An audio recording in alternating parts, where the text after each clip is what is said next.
Mhm. So good morning. Welcome back to the seminar, dear participants. Oops, sorry.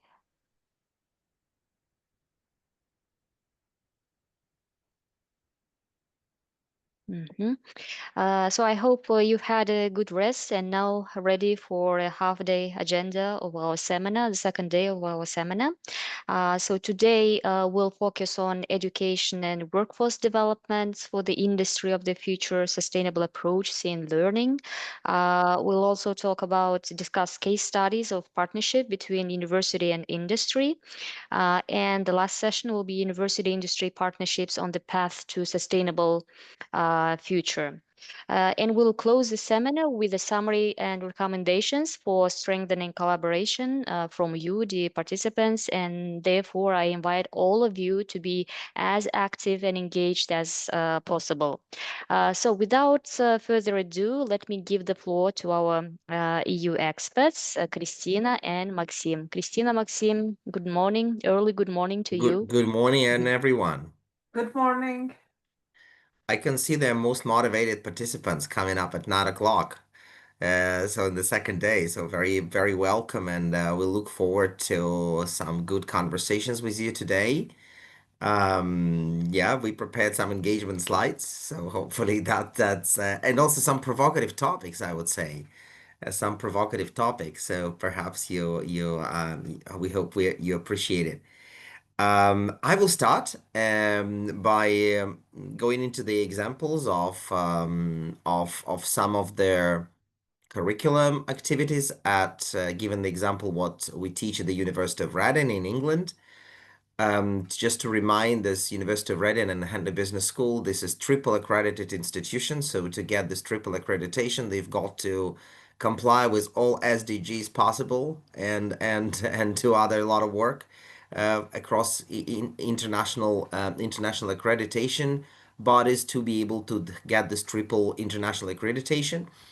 And so therefore they could be considered as a good model how SDGs, SDGs is this societal and developmental goals, social and public and private agenda is in fact addressed.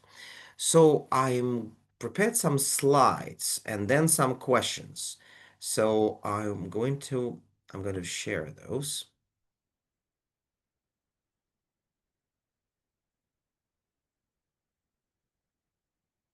Okay.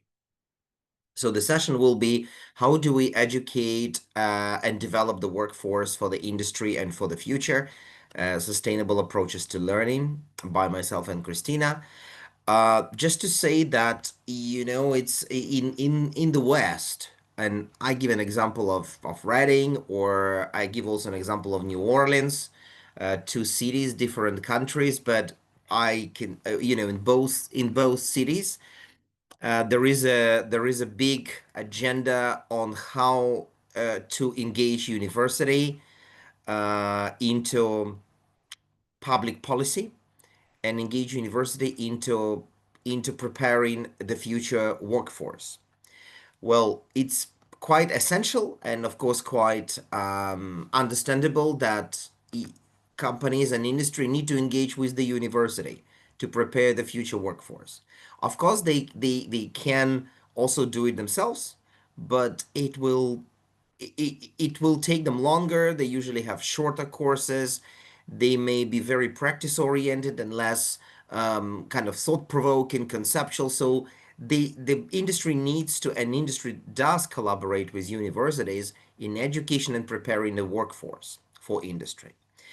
So, given an example of Reading, there is a so-called Reading Tech Cluster. Reading Tech Cluster is an organization that is in representing entrepreneurial or business ecosystem in the city.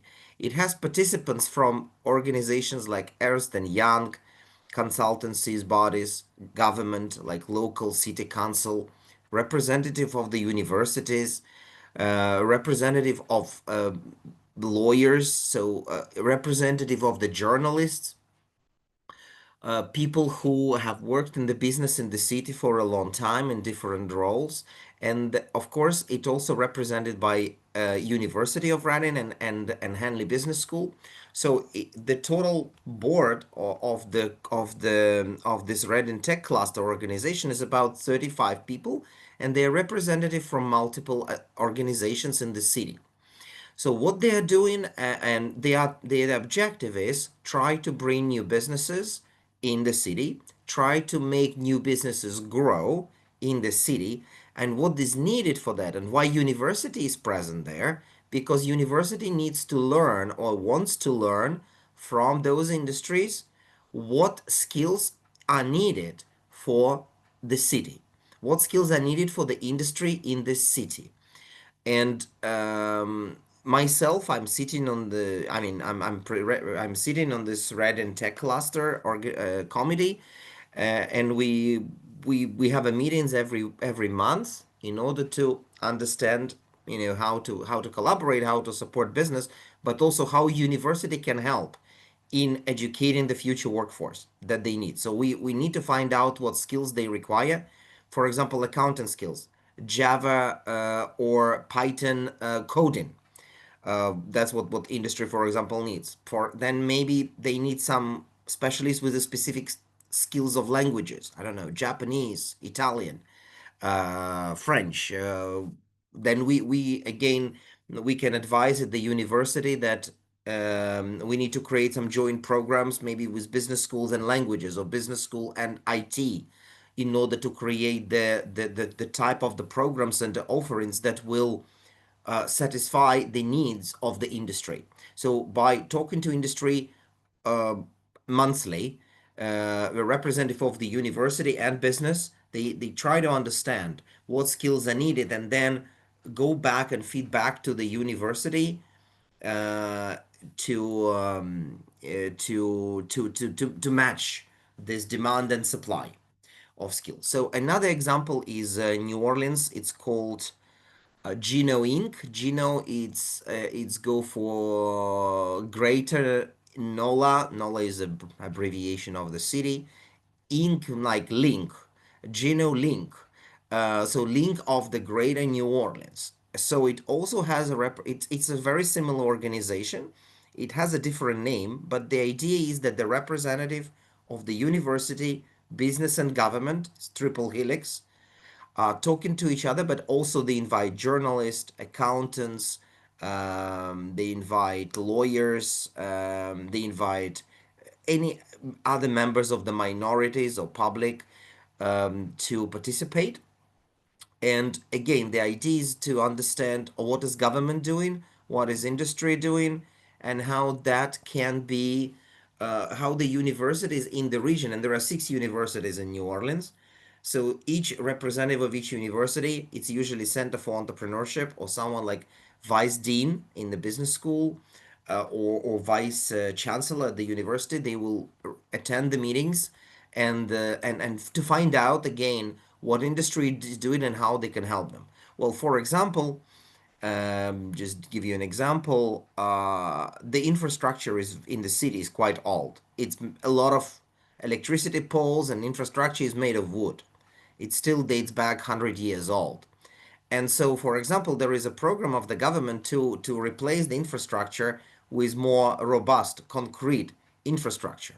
So what do they need? What skills do they need? Well, they need engineers, they need designers, they need urban planners, and so there is a more demand now in the city for these professions, because then these people can go and work on the infrastructure projects that are funded by the government mainly. So there is an understanding where the city is moving, where what is needed, what is the demand for the labor force, what skills they need to have, and then this is adjusted by the university, what university will offer.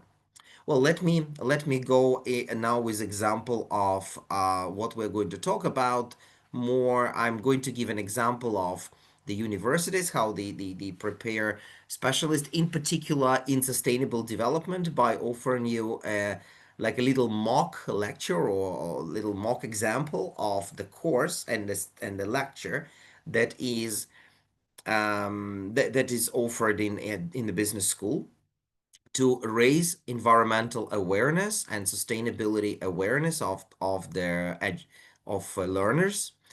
I would also like to discuss why universities need to adapt and update educational programs and incorporate courses related to sustainability, green economy and industry 4.0, and how the university can enhance quality of education. Well, I think that the last one, how university can enhance the quality of education and competences, I actually gave two examples and improve curricula. Two cities, two countries, two different organizations, representative of government, industry, and university. It can be only industry university, can be government university, but better all of them. And then by understanding what is the demand for skills, match this demand with supply of skills. And the supply of skills is in the programs that we teach. And understanding if there's a new program need to be developed, like as I say, IT business, IT Japanese language, marketing Italian language, or marketing music, depending on again what, or infrastructure design, depending on what demand is for skills and depending what city wants. So I think this the best example is to collaborate within triple helix and really understand locally and maybe in the country as well, a bigger picture. So what is the demand and supply for the skills, and then match this. So yes, and so here I'm going to talk about education and workforce development, given an example at the University of Reading, how we raise awareness of sustainability and also problems of economic and social problems during the modules. We also talk about the barriers and the challenges of introducing these topics. And I'm going to use the example of Marathon Petroleum. It's a factory that was built in Detroit. Detroit is famous for its cars, automobile mainly. The famous five cars like Cadillac, General Motors, they all came from Detroit, but also Detroit is known for problems between black and white, civil unrest, riots, tensions, poverty, led to poverty and decline of the city. And and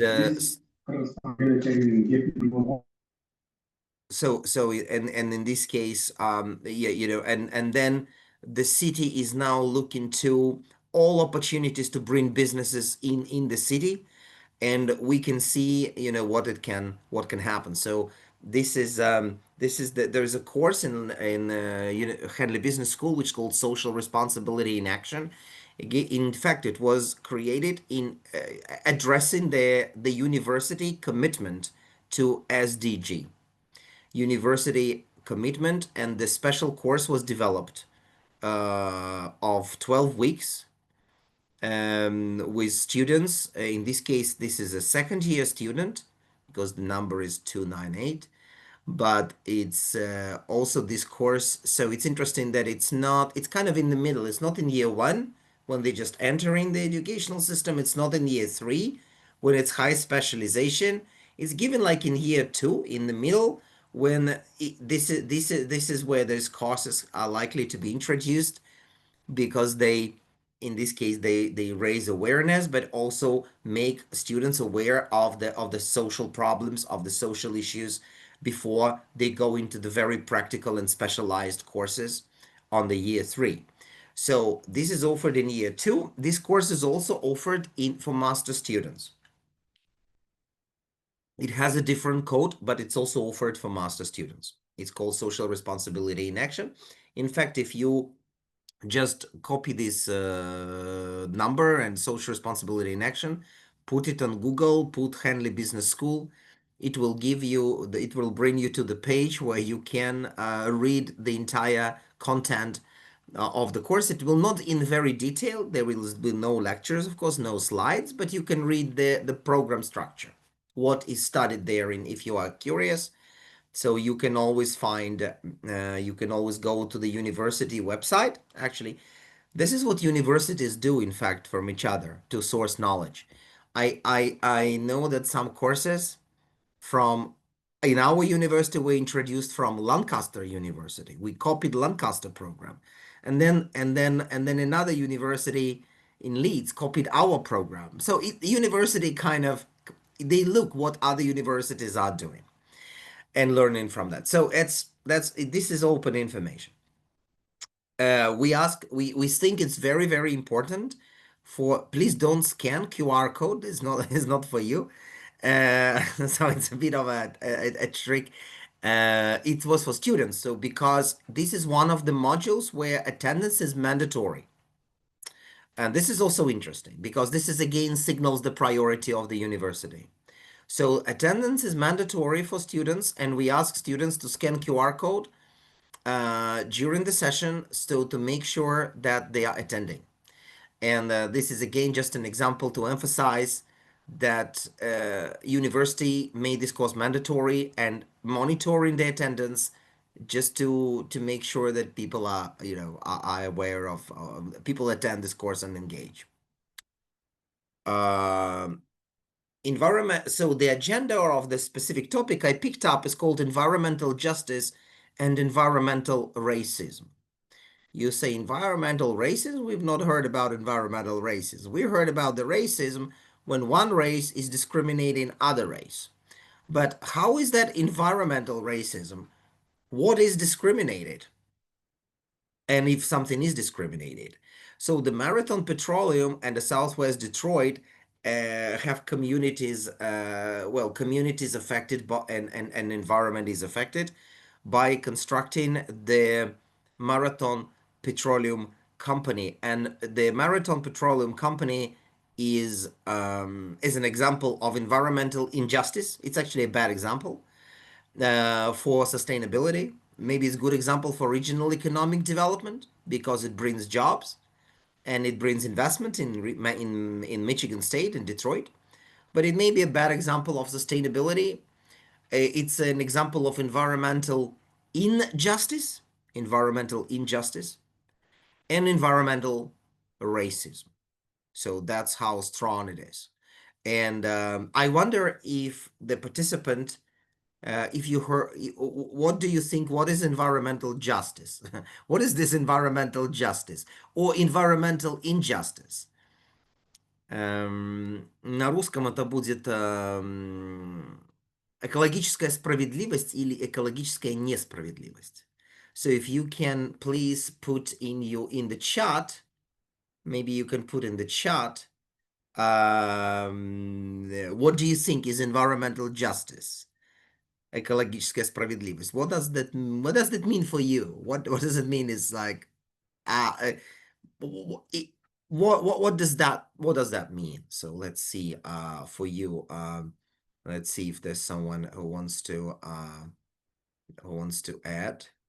Okay, there's just okay. Anyone wants to talk? Maybe someone wants to mention what is, что такое экологическая справедливость или несправедливость? Or you want to add your comments in the chat? I'll wait for a minute, just in case someone wants to comment. And I wonder how do you perceive that?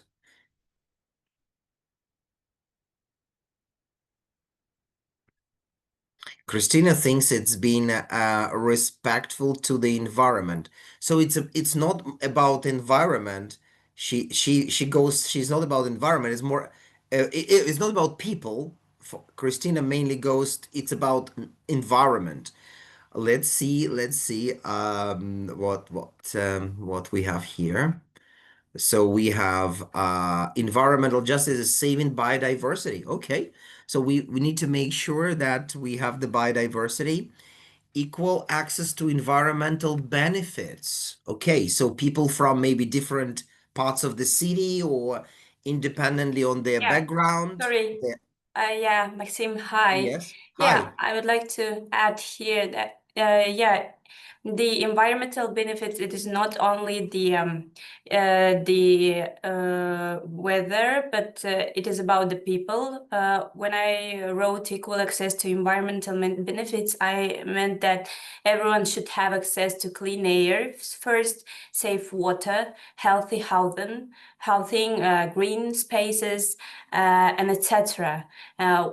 If we say about equal participation in decision making, so it means that communities affected by the environmental projects, for example, construction, industrial activities, some mining maybe, must have a real voice in the decisions that impact their environment and health. So that I want to describe. It was Aigul, right? Aigul. Thank you, Aigul. Yeah, that's absolutely right. I mean, many people and communities can interpret in a different way, but I think exactly what we agree, what everyone would agree from what you say, it's having equal access. It's almost like in the Constitution, like the right to move, the right to have a certain religion, right? The right to speak the language you want, or the right for to work or not to work, if personal liberty. So it's kind of the same thing. The right on clean water, clean air, so that everyone has the equal right to have that environmental benefits, as you say. Gulzia is also writing about environmental benefit is in the perspective of the better future and sustainable goal achievement. So environmental benefits. Nurjanat is talking about protect the environment when we use it. So it's kind of responsible use of environment. To have it, Aidana has a healthy environment. Yeah, so I think we know we kind of got the idea what it is. And honestly, I don't have a definition because it's not something like, okay, what is justice, right? Justice is it's well, there is a certain common understanding what is justice and what is injustice. Well, very likely if you have non-discriminated access to the what nature gives us in a way that it's justice. But if you are not having this access, or this access depend on your income, on your social position, on your status, or on other things, if these depends, then it is injustice. uh, and I think unfortunately it's having this environmental justice, it's it's often it's kind of an ideal situation. In ideal situation, we wish everyone, we would, it will be environmental justice, also like legal justice everywhere. Well, unfortunately, due to corruption, for example, the justice is challenged, is compromised. So no, justice may not be delivered because of the corruption. For example, informal institutions, because of also objective reason, right? Like income, social position, and so what happens in this Marathon Petroleum case is that Marathon. Let me go this way.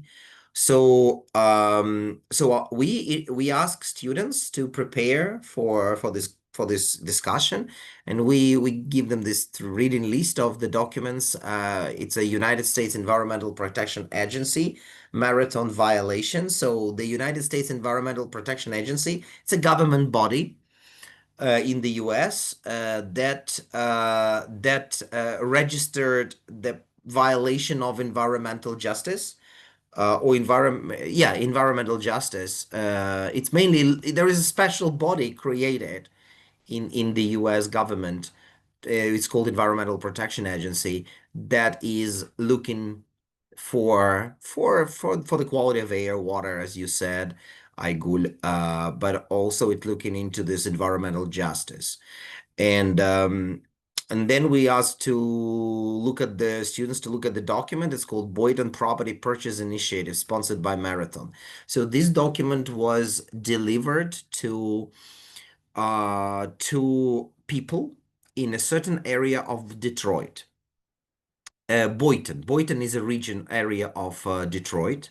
It's I don't remember where it is exactly. I've never been to Detroit myself, but it's somewhere in the north part of Detroit, where possibly more poor people live. Not possibly, but I think this is where they live. And their Marathon Petroleum, in collaboration with the local government authority, they planned their land where this petroleum factory will be built. And so they created this document, Property Purchase Initiative. It was a voluntary, I didn't provide you the document, but the document gave them the information that the government, not the government, the Marathon Petroleum as a company is going to buy property for all of the people, the property in the area which was attached to the factory. So they were given a choice to stay there or to sell their property and leave. Where to leave, it's their business. Once they sold the house, it's wherever they want to go, they could go. But the problem was they did a market evaluation of the housing, and as you understand, it was a relatively poor area. And the price of the house, the maximum price that they were offering in that purchase initiative was $75,000. Well, it's actually not much. I'm sure for $75,000, you may not buy a good house in any parts of the world, but maybe, I don't know. Well, but in that area, 75,000 was maximum price. So they were also depending on the property characteristics. So they were offering anything between 20,000 and 75. 75 was the maximum amount.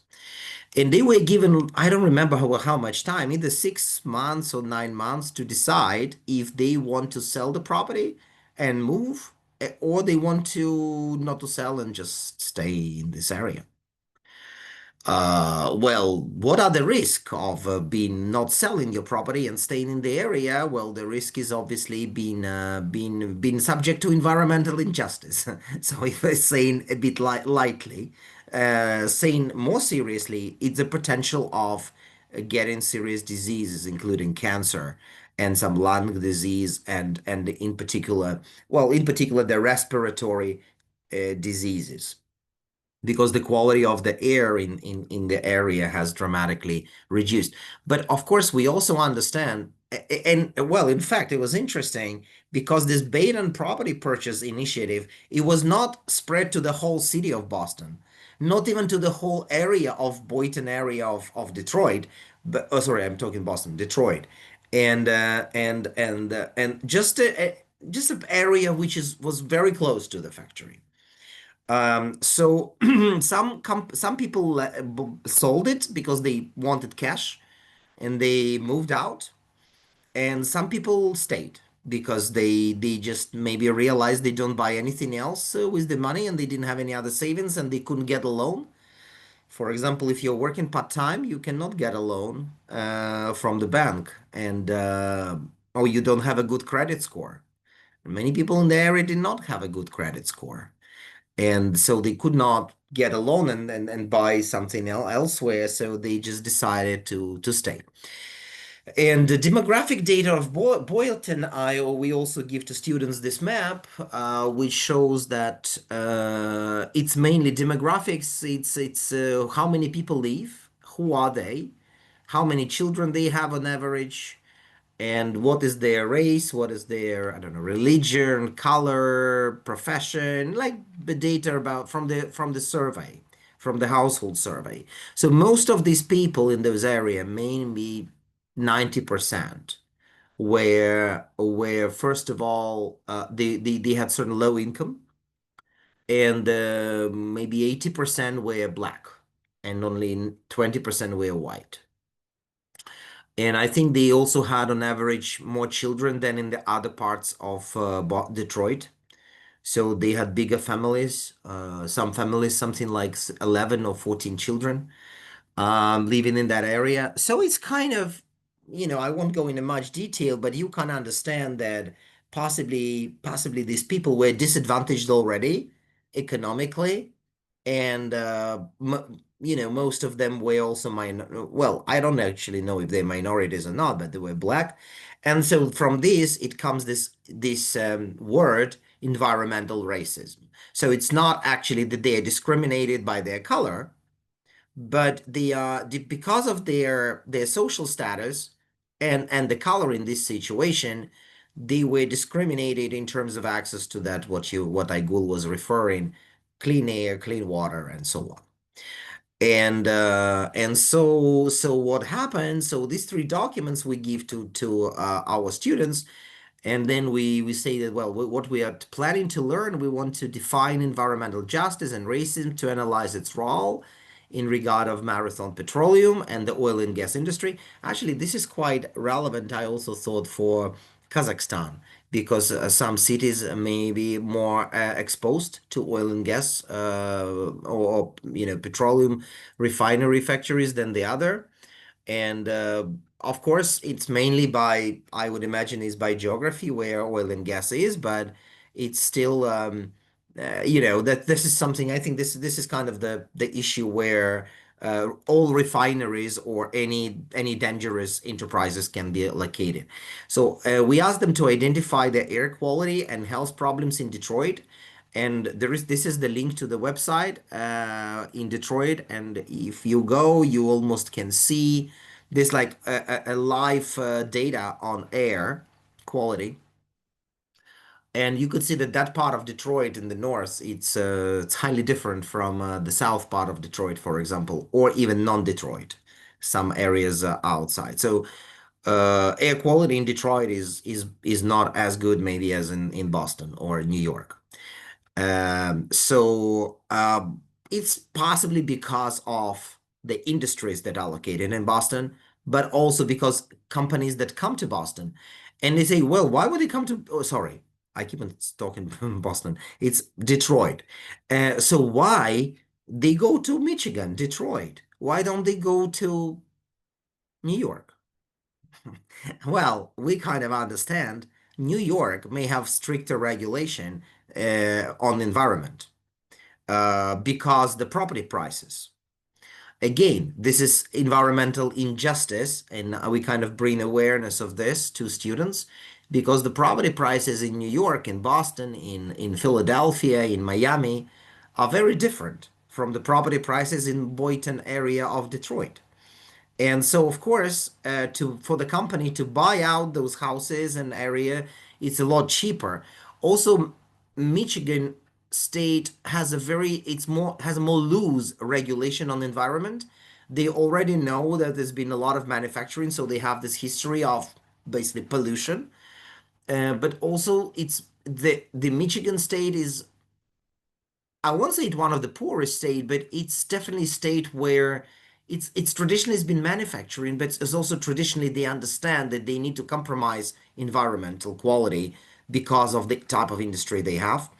And so they on purpose kept the environmental regulation not as strict as in many other places to allow petrochemical industry to be located in Michigan state, and in this case in Detroit area.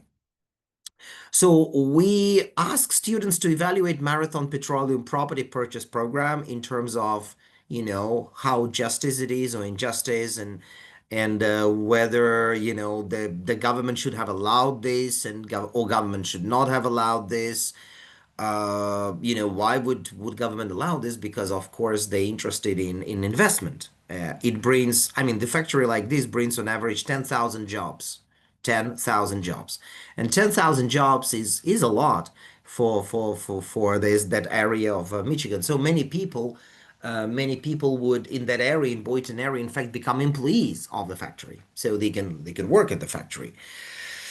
And but then this is like a tension between whether this property purchase is kind of should be, it's obviously they have lawyers, so they put it very nicely, and then it's your voluntarily thing. Okay, you can sell your property, you cannot sell, they don't push you, but at the same time, like whether this was something that was morally approved.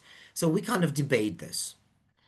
So we ask students to discuss other potential solutions to the situation in Detroit and to environmental justice and racism in oil industry in general.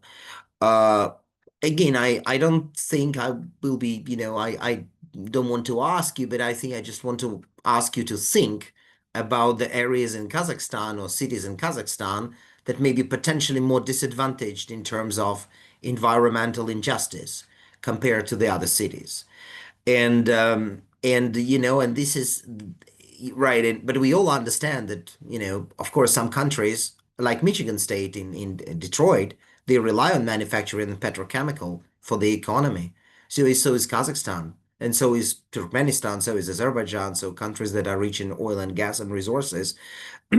So, but how we can understanding this, how we can make the situation better, that we don't end up like in Boynton, as Marathon Petroleum in Detroit. So I think this is something that needs to be thought about, and maybe you can find similar examples from what you know in Kazakhstan or other countries, because these cases happen in many places. So has Marathon Petroleum violated basic human rights with this Detroit refinery? So we actually go very far in that, and we give students a Human Rights Declaration of United Nations from 1948. We give them this declaration, and we say, okay, can you tell us, given this is United Nations, this is a link for Universal Declaration of Human Rights. I think there are like 40 human rights approximately. I mean, I'm sure many of us never looked at this actually, Universal Declaration of Human Rights, but you can I think it's really important to read about it. This is kind of the justice as what nations agreed is justice. Different, countries, different representative, different cultures, and then we ask students, do you think it violated basic human rights by building this refinery? And then we have a debate. And what injustice are occurring in this community? What type of injustice you think is happening? What effects does Marathon Petroleum, have? What effects the Marathon Petroleum having on those areas? Well, the effect is basically increase in cancer. That's the main research has demonstrated. There's been increase in cancer and respiratory diseases of people of all ages, kids, adults, teens, old people, everyone. And then we ask, okay, then what about this? Is as a violation of human rights? If I pose this question, I think you would say, maybe you can say, maybe I can challenge you a little bit, and if you can put in the chat, like you just say yes or no, right? Do you think it violated human rights, not the rights for environment? Well, okay, I won't go. Like, do you think there was some violation of human rights by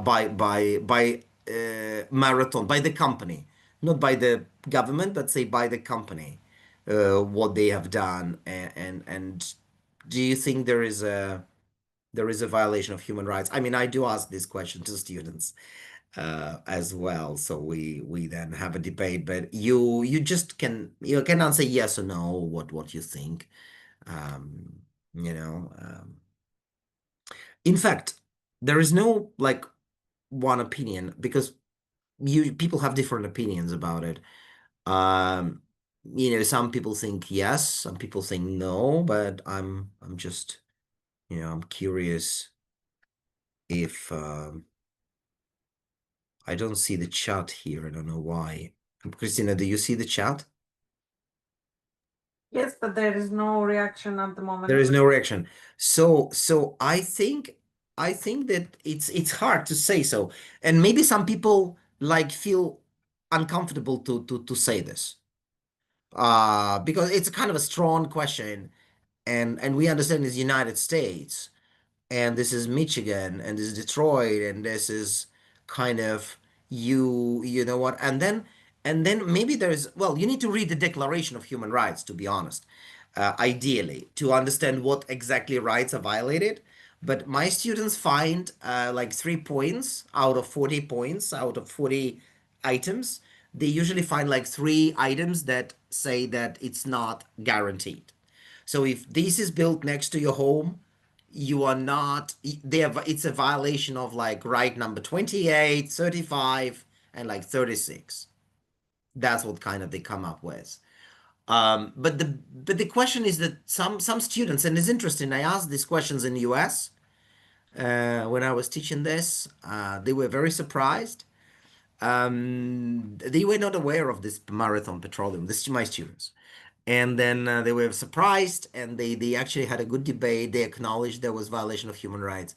Uh, because, well, you see, the human rights in this case are highly correlated or highly dependent on environmental quality, on environmental rights. So this is where I think why companies, that's why we're having this conversation, how university and industry can better collaborate to reduce, to deal with cases like this. And it's not only, of course, the way of it, it has a lot of areas. So, of course, it's a legal issue.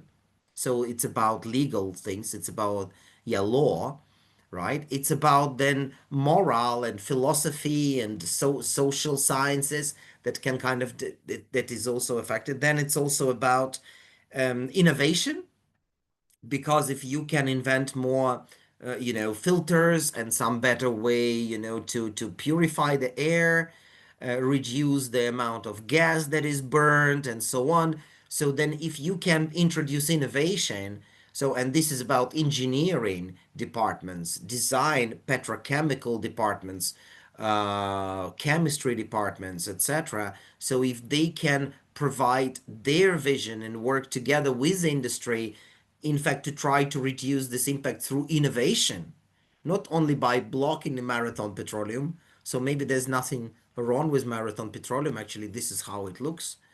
This is the picture, and it's like on the normal day. It's always like this. So it's in the morning like this, in the afternoon, at night.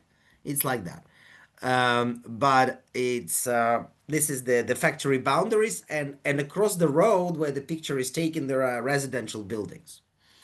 So kind of this, it's so we have this conversation that the problem is more complex than we think, and so university can work with the industry to address this, in terms of legal issues, in terms of talking to communities, social issues, but also through innovation in chemistry, in oil and gas, in this industry, in maybe in the way, then these technologies can be developed to improve what is happening. So to what extent, so we can then ask a question, to what extent Marathon Petroleum harmed the communities? So we debate in the classroom to which extent Marathon Petroleum actually harmed the communities, and then we talk about this human rights and disagreements, and people say arguments. Actually, there are people, they disagree that they violated human rights. There will be people say no, they did not violate, and they will explain why. They built, they bought the land. There is the regulation of Michigan state says that you can, invest in this type of industry. They build a plant. In fact, they did good things. They offered people to buy their properties if they wanted to move. So they kind of really thought about the community, and so some people will say, no, no, they didn't violate human rights. They gave you a choice to stay or to go. They were buying your property. So it's interesting conversation we are having, and almost the debate between different groups in the class where they have different opinion. But the solution is not the solution, or the problem is not just environmental. It has multiple aspects. Then we talk about, okay, who is responsible for the environment? So then we talk about Is it managing director of the company of Marathon Petroleum? Is it a board of directors? So it's like a one person responsible, or many people are responsible, to also to protect those communities. Is the company itself has committed multiple violations? Is that the entire industry is responsible?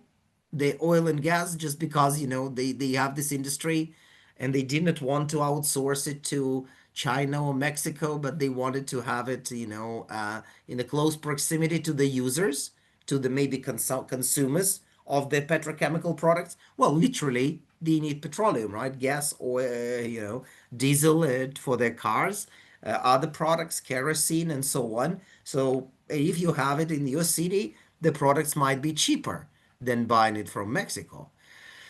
So the real estate market is responsible because it's so low in that area, and then it's very high in other parts of Michigan or in other cities, but it's so low and so cheap property prices. So is it a real estate market?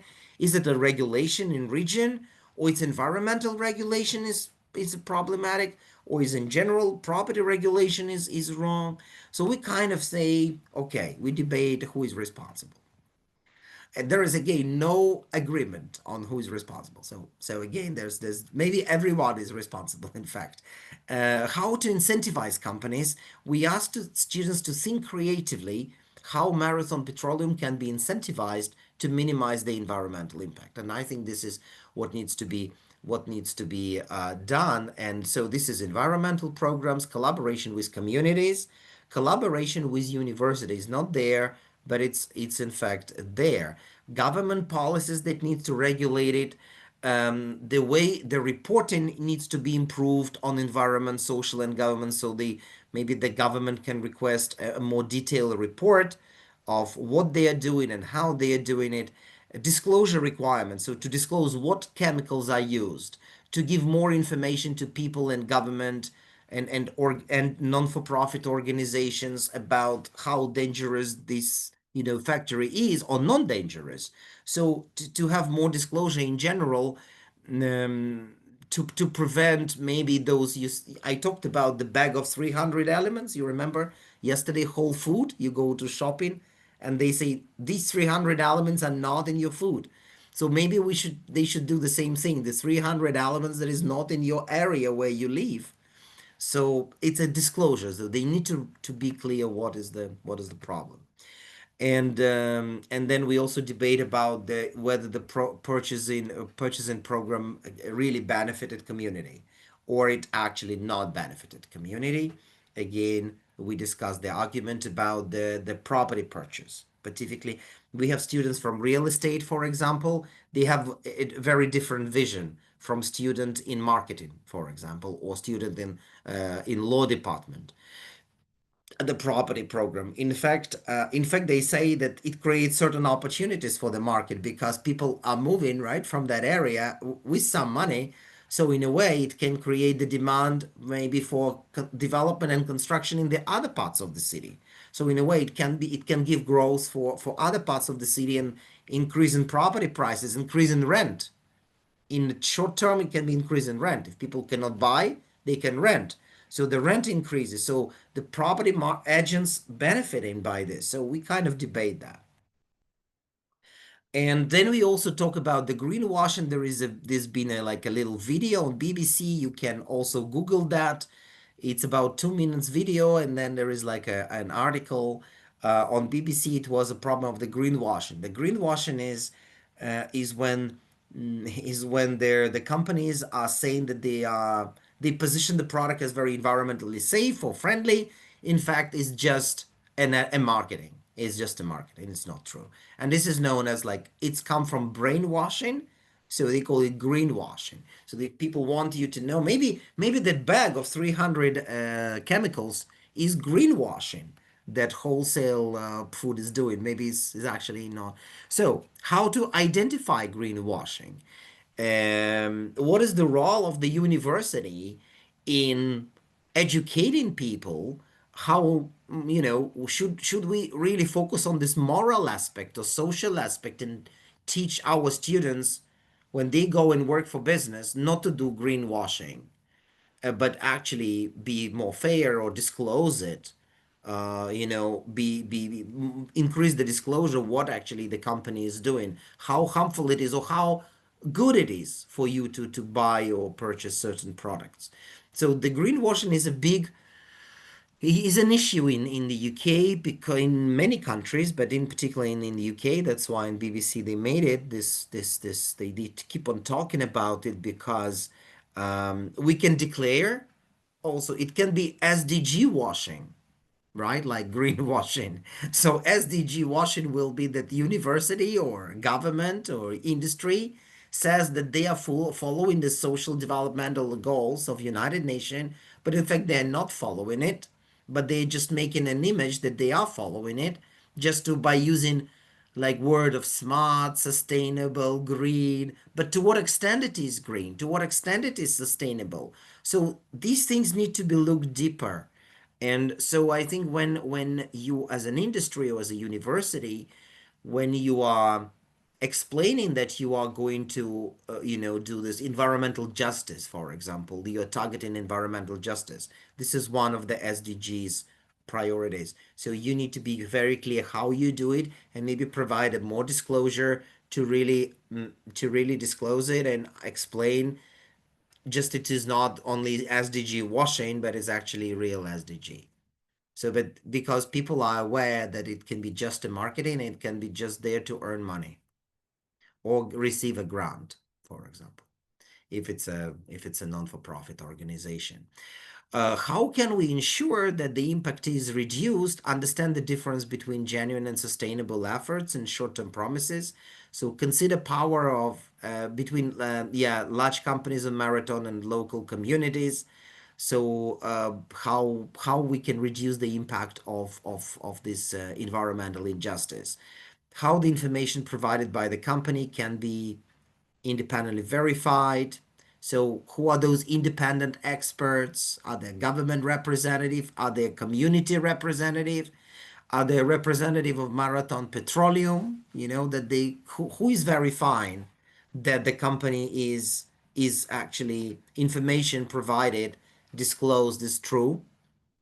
That is another problem with SDGs. So there should be some independent or maybe multiple independent evaluators that you can mention when you are talking about SDGs, societal developmental goals, that you say, okay, we are going to have these audits, or we're going to have these companies that will evaluate independently, to what extent our project or our action as a university has helped to reduce poverty or has helped. So it needs to be, you need to have this multiple sources of evaluation to make it look more independent and more fair, more real.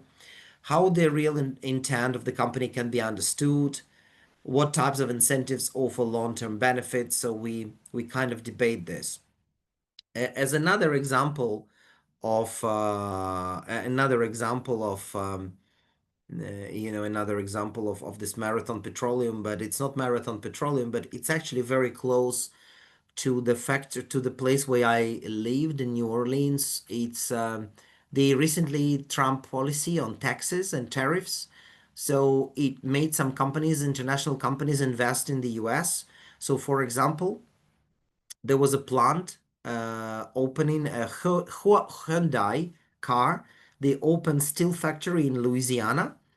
24 billion investment over time in the factories. It's a lot of money for the region, and 10,000 jobs to be created. However, the question is this: then this is not the type of business that really people would want to come. Maybe they would rather want to come a toy factory or some other factory, because steel factory is going to be, of course, pollutant.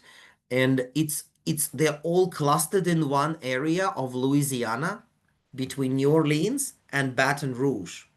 The area, which is in the past was populated by slaves and plantations.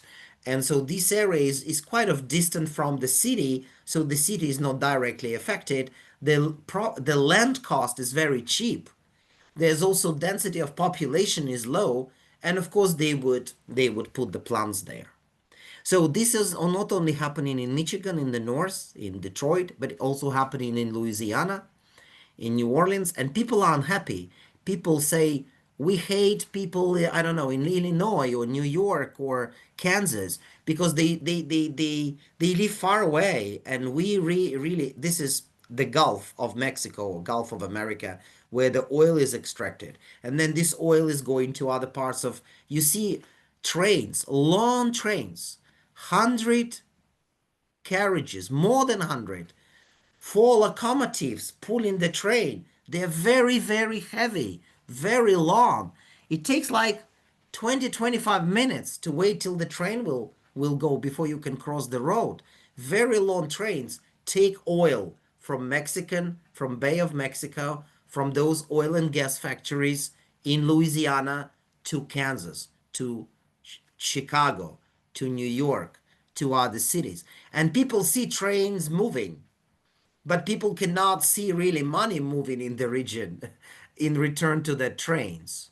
They see these long trains of oil going away, but then they can see that infrastructure is not changing. The houses are still falling because of hurricane. The light electricity cuts, flooding, other things. So they can see this, and they can see the long trains, and they get angry. They get angry with the government. They get angry with their lives. They just kind of see this environmental injustice. And this is here what this is, these 3 questions that we ask students here in Reading, and I also ask these 3 questions in students in New Orleans.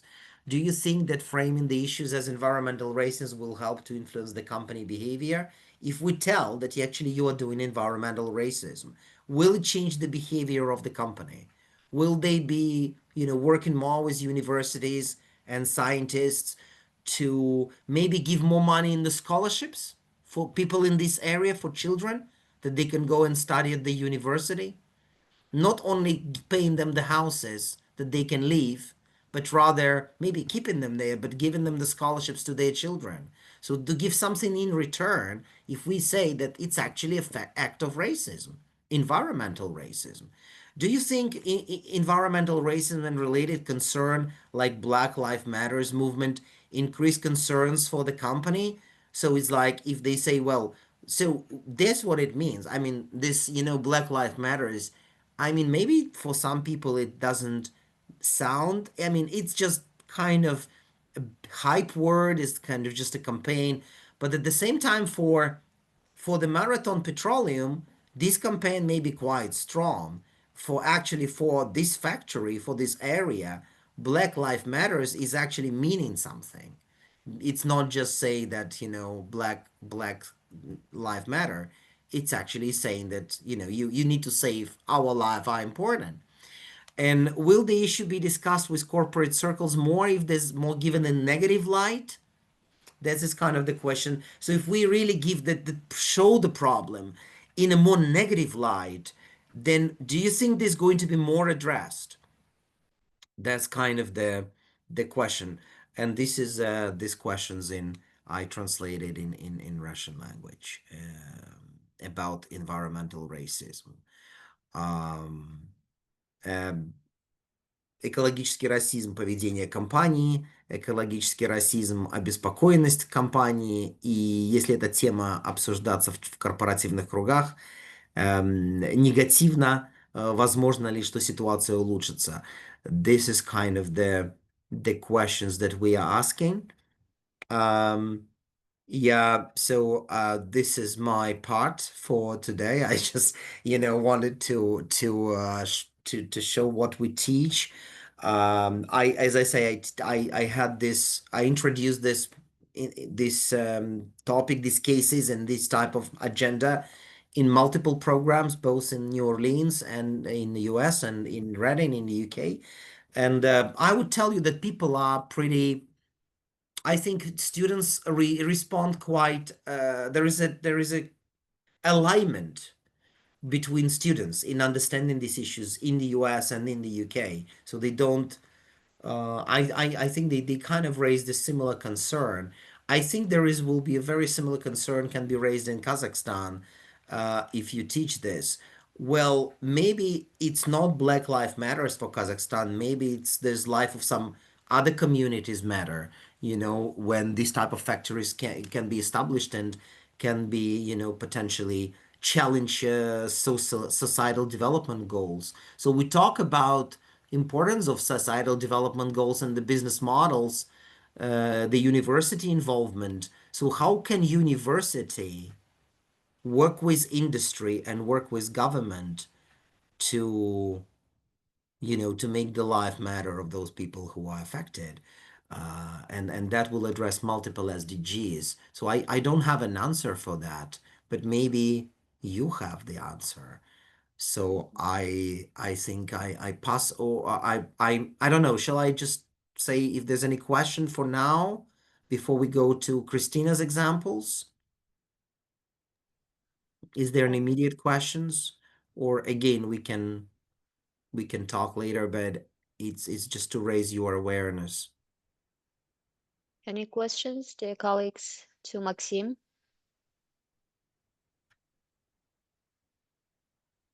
No questions at this point. Okay, that's good. Well, Thanks, Maxim. you know, this is something that, you know, needs some bit some time. I kept after reading this case, I was thinking about it a few weeks actually. So yeah, and as I say, it's a global issue. It's not just Detroit, but we can see that even if it can happen in Detroit, it can happen anywhere. So yeah, Christina, over to you. Thank you very much, Maxim. I really enjoyed the presentation and also the examples you were sharing about the importance of industry university, also collaboration. And also we see the specificities of each place. And I think there are some issues that we need to be alerted. And I think the university needs to implement and provide this awareness, as you were saying, to the students at the educational level. But also the faculty has this extremely important role in transferring, alerting, and be in line with the problematic, the issues of the society, and also be more proactive in how we implement the change and the transformation of the sustainable society. So I really appreciated your examples about justice, about the role of universities.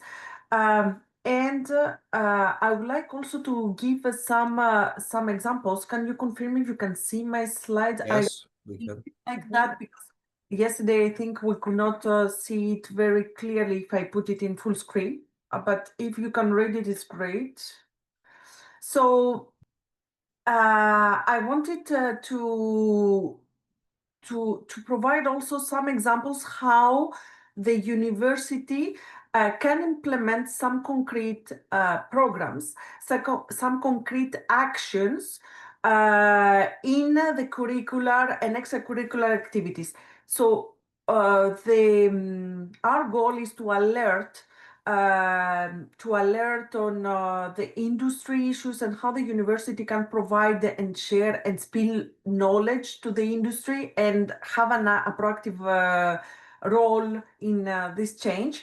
However, concretely, what we can do, because this is the main issue, how as educators we can take action to these very important and complex problems.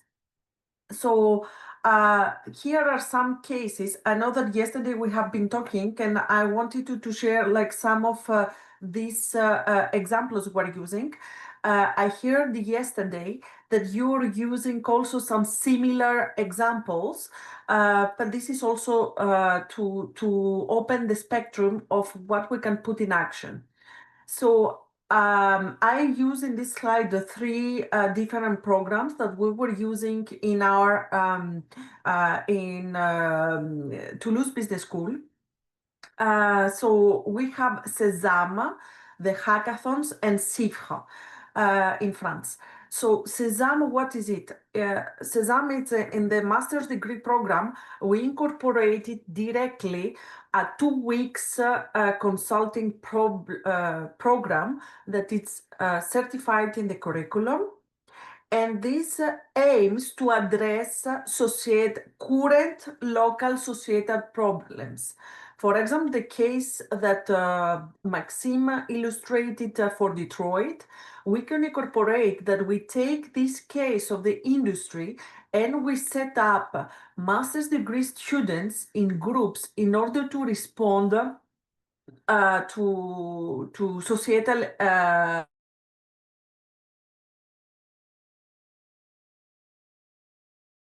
companies and the industry transit toward a sustainable solution.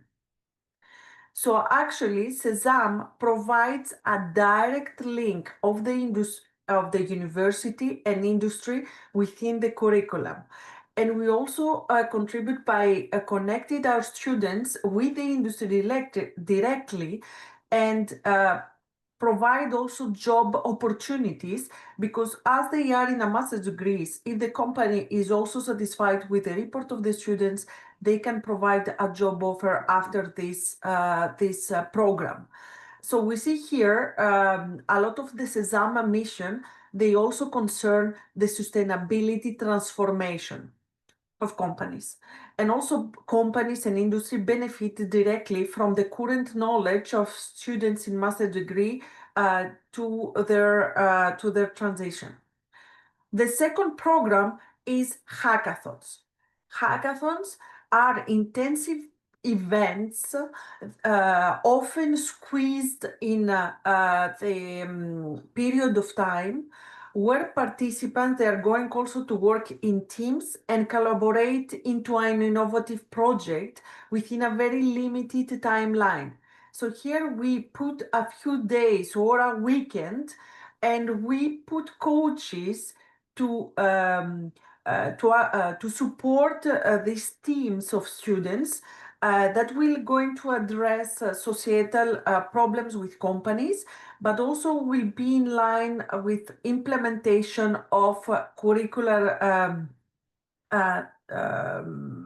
goals and learnings, and use tools from inspiration to the ideation to the prototyping, and to then present to the industry what change students would see in a better society. So here we put all the resources in a very short, squeezed timeline to provide creative solutions. And the third program here is related to the research activities. And yesterday I was very delighted to hear that you also have industry-focused PhDs. So here in France, we have two types of PhD. One doing the doctorate degree directly at the university, going deep in a project. And the second type of contract is working in the industry and doing your PhD. And it's called CIFRE. CIFRE then denominates the contract of the industry until the degree of PhD, where the PhD student is hired by a company in order to dig deep into the company's needs in the completion of the thesis. So here is a concrete project. So it's different from a DBA. So we have PhD degrees and DBA degrees, I was saying yesterday. So the PhD degrees is the doctorate of the university, and the DBA is most of the time offered by business schools, and it's doctorate of business administration for CEOs in the industry that want to do a PhD, that it's more, I would say not easy, but focus on the practical interest.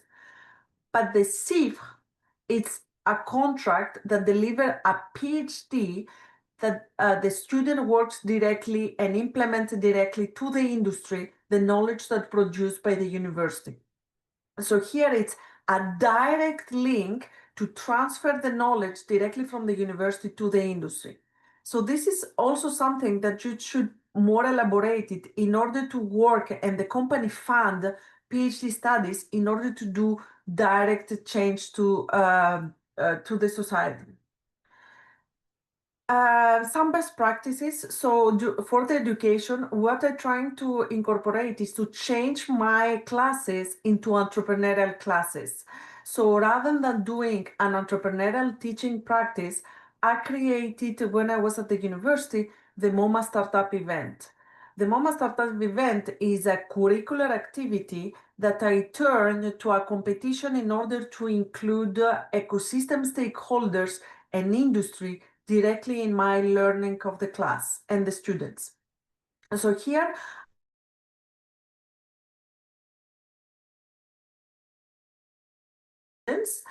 that I was seeing every week for the full semester, but I incorporate expertise from the industry to come and provide their needs directly to the students and work to concrete projects that then they present directly to the industry and policy, the government, all the stakeholders to implement these solutions. So I'm trying to change the traditional learning to a more ecosystemic learning that benefits.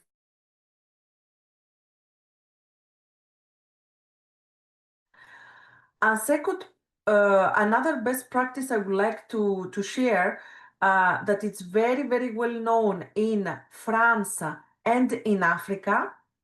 It's the PEPIT program. So what is the PEPIT? The PEPIT is Students' Pulse for Innovation, Transfer, and Entrepreneurship. So actually, we're trying, universities in France, they recognize that we need now to provide, to educate students in entrepreneurship solutions, because, and also engineers, because these students not only need to incorporate with their knowledge the industry, but they need also directly implement the knowledge they receive from the university into entrepreneurial business projects.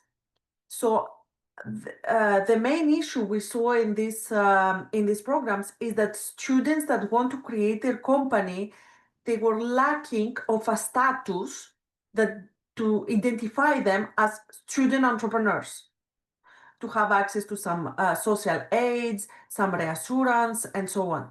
So actually, the PEPIT was a marketing project. It was marketed as a program where students could create their company and build the entrepreneurial culture.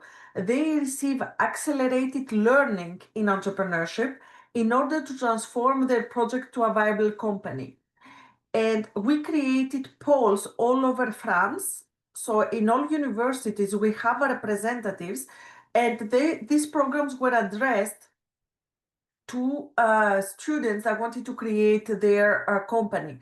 So here we accelerated directly, and this was supported by the government.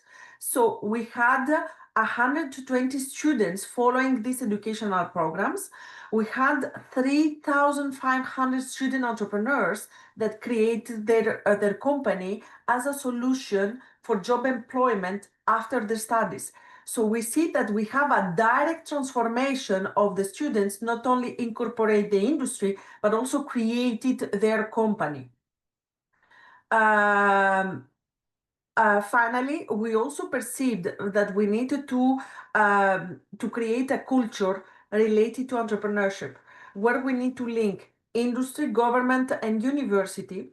And actually, we needed to have a brand to provide notoriety and legitimacy of companies coming from France. And we're trying to attract also investments. So we can see some of this label. This is a very successful label that we created, and it's now well known. It was created in 2013, and it's called La French Tech. La French Tech is a sort of label that trying to incorporate of quality all the technology that French university and startups dispose. So actually it depends, it developed like a label in order to have access to knowledge from the French universities that dispose, like R&D activities, brevet, how is brevet in English, Maxime? Patents. So we label that into French tech in order to provide a unique movement for entrepreneurship. And this promoted highly internationally the startups we created in France. So we can think nationally, we can incorporate some of this with an active role of the university in Kazakhstan.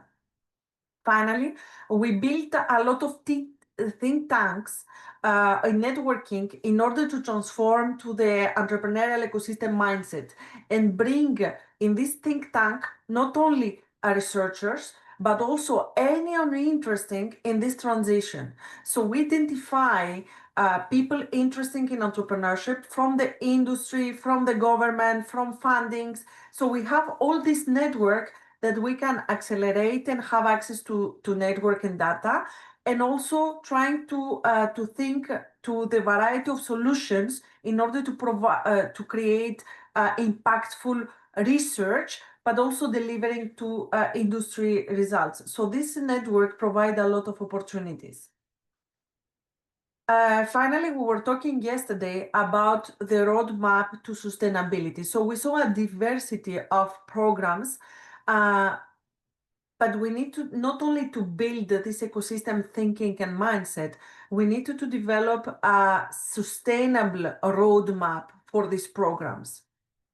And actually, the sustainability, it's not an easy thing, because we can have the illusion of creating a successful ecosystem at the university, but this ecosystem evolved because the needs and the changes of the industry evolve and change. So we can have the illusion of being successful, and we can have this myth that, oh, now it is successful, we need to maintain it as it is. However, we need to accept that to make it sustainable, we need to accept its transformation and evolution and be all time alerted to the industry needs. So actually, this is a loop that reminds us how we can maintain the sustainability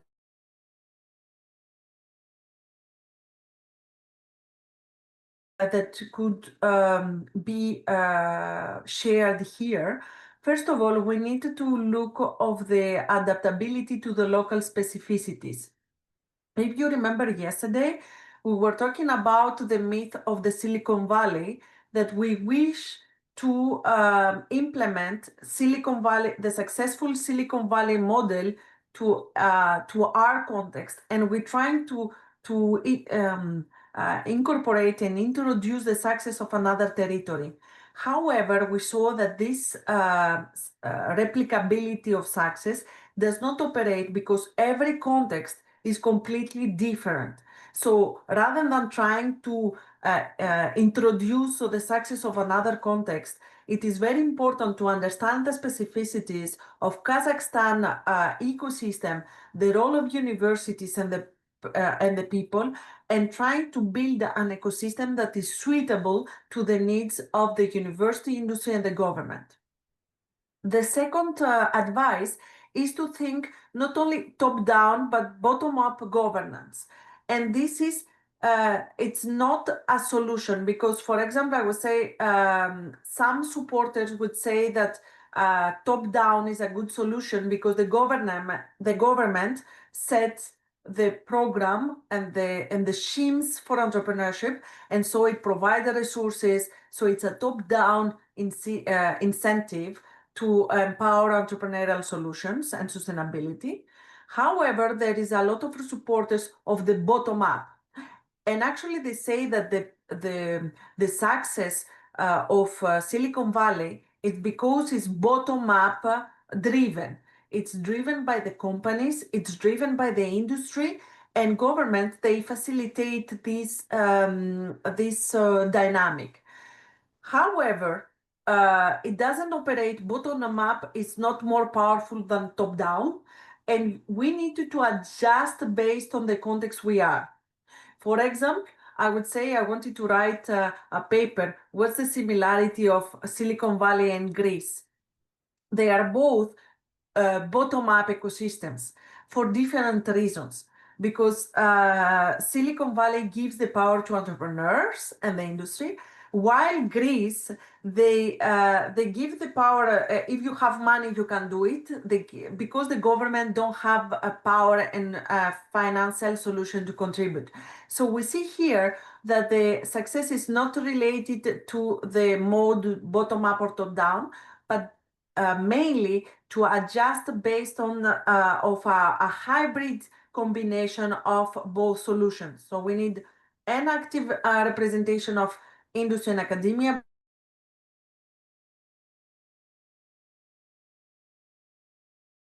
with who we cooperate and with who we compete.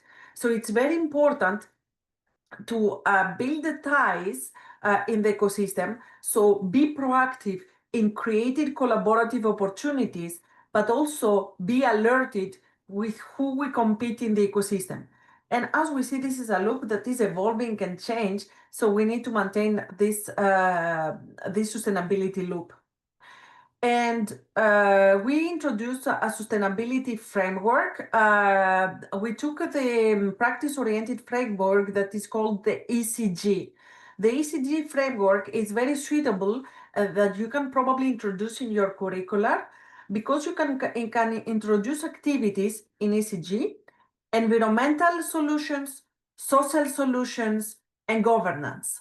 So actually we see that, Maxime, we're talking about environmental justice. We can have some racism or societal challenges, or even governance, who should take leading role in the ecosystem. And actually this framework allows us to understand a holistic view of the challenges we face for sustainability. And based on this holistic understanding and perspective of building sustainable entrepreneurial ecosystem, if we take the environmental, social, and governance framework, the ECG framework, we can see that we have different topics reflected to the ecosystem configuration and evolution, the system perspective and sustainability, or even the strategic perspective. So we need to develop skills in all this on all this framework in order to build a sustainable ecosystem. So we need to think as a system. We need to reinforce circular economy. We need to develop strategic skills and maintain the resilience, our students' resilience, the resilience of the organizations, the local organizations and the companies, but also the industry of the resilience of the industry and also the ecosystem. So we have some social challenges. For example, the equality of gender, the governance, how democratic we can be, how equal we can be, and also master some conflicts about who will collaborate, who will compete, and also some ethical conflicts. So this could be some skills like a sort of program, like a checklist in order to incorporate in the curriculum. So actually, based on this, we have been invited by different ecosystems to help them contribute in transitioning into inclusive, social, and sustainable ecosystems. I provide here the example of Tacoma. The Tacoma is near Seattle. It's 1 hour from Seattle. And actually, Tacoma had more potential to grow than Seattle, but we saw that Tacoma did different strategic choices, and they decreased the development they had, and Seattle grew more quickly. And actually, when we have a city that develops more quickly, we have an impact in Tacoma, because people were sleeping in Tacoma. They didn't have business in Tacoma. They were working in Seattle. So they were coming there just to sleep, but they were producing all the activity in Seattle. So actually, we need to transform the society in order to attract and use our talents rather than push our talents to go away. So this is a very important example on how we can use the specificities of each territory. I have different examples I would like to share, but I wanted very, very quickly to give you the example of universities, of the intensity of sustainable solutions they have, because universities need to develop a strategic action towards sustainability. So we see that some universities, they position very, very clearly to reinforce sustainable solution, but they do it in different degrees. To give an example, ETH Zurich, which is a very important university, had take an action, as Maxime was saying yesterday about Henley's Business School. They're trying to reduce their ATS net zero program. So they invest a lot of money in order to reduce all climate relevant emissions. And they have a report in how they can proceed until 2030. The conclusion is that they could not proceed until 2030, but they need until 2040. So they have a program that explains how in their strategy they are going to reduce progressively and to which sustainable development goals they're going to act in order to reduce the zero net carbon emissions until 2040 or 2050. So this is a message from ETAs, and we see that they empower in sustainability. Another example is Universität Leiden that use sustainability in education. So here they provide the awareness of sustainability in incorporated sustainability in the educational programs. So we see that they trying to introduce sustainability awareness to their activities of learning. So they're trying to incorporate in all departments sustainable learning in order to alert students in sustainable solutions. Another important and similar actually action is Berkeley that also take actions in the carbon solution. So they're trying to reduce carbon solution, and they have a concrete program how they do it and what performances, what indicators they're trying to perform. Before to conclude, I would like to show you a different intensity, a holistic example. So TBS education is Toulouse Business School. There's business school I was working before. And actually they wanted not just to take action to decrease carbon emissions, but they changed the full campus, not only introduce in the educational program, but also to make it sustainable and take a holistic action to sustainability. So TBS campus, you see here the messages, they say sustainable campus management. So the whole school aims to sensibilize to sustainability, but also to change the campus into sustainable campus. And this goes beyond just selective waste, selective waste to select how you waste, but also we see they take action in a carbon footprint. They incorporate corporate mobility plan to reassure equalities within the employees and the students. They have a green food rooftop. They're trying to have the building in a zero waste workshop. They have a conference that organized in partnership with the students.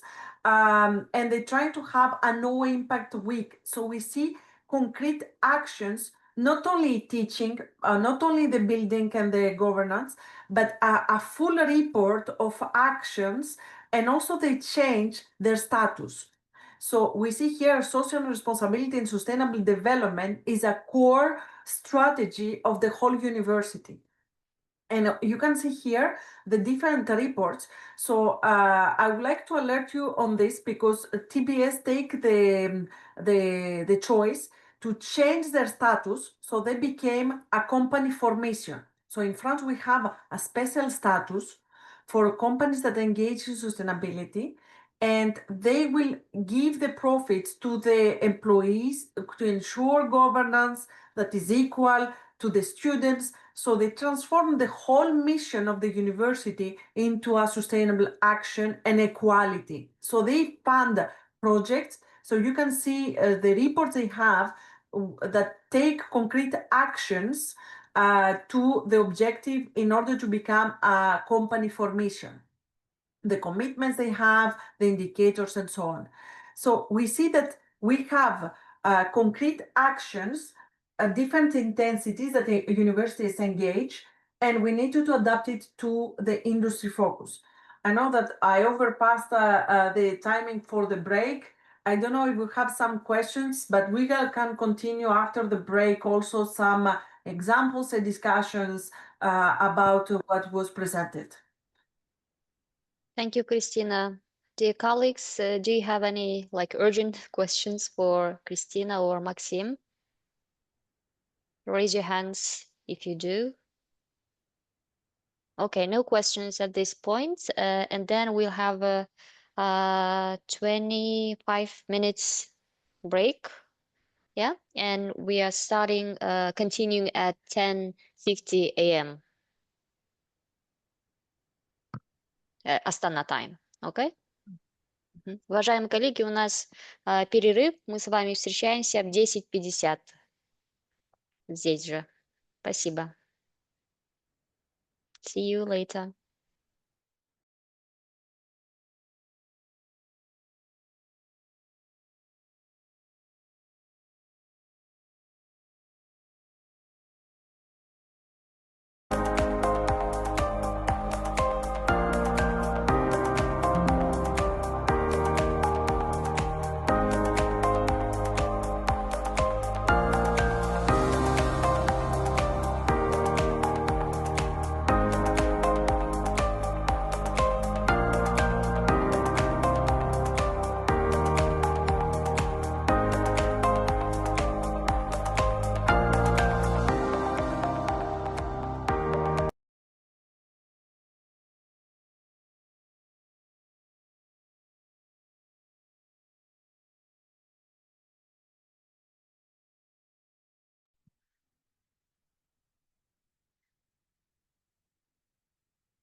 Welcome back, dear participants. We are ready to continue our agenda.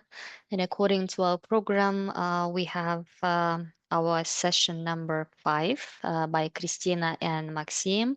And this will be about case studies of partnership between university and industry and sustainable goals such as green energy, zero emission, and sustainable agriculture. So Christina, Maxim, the floor is yours.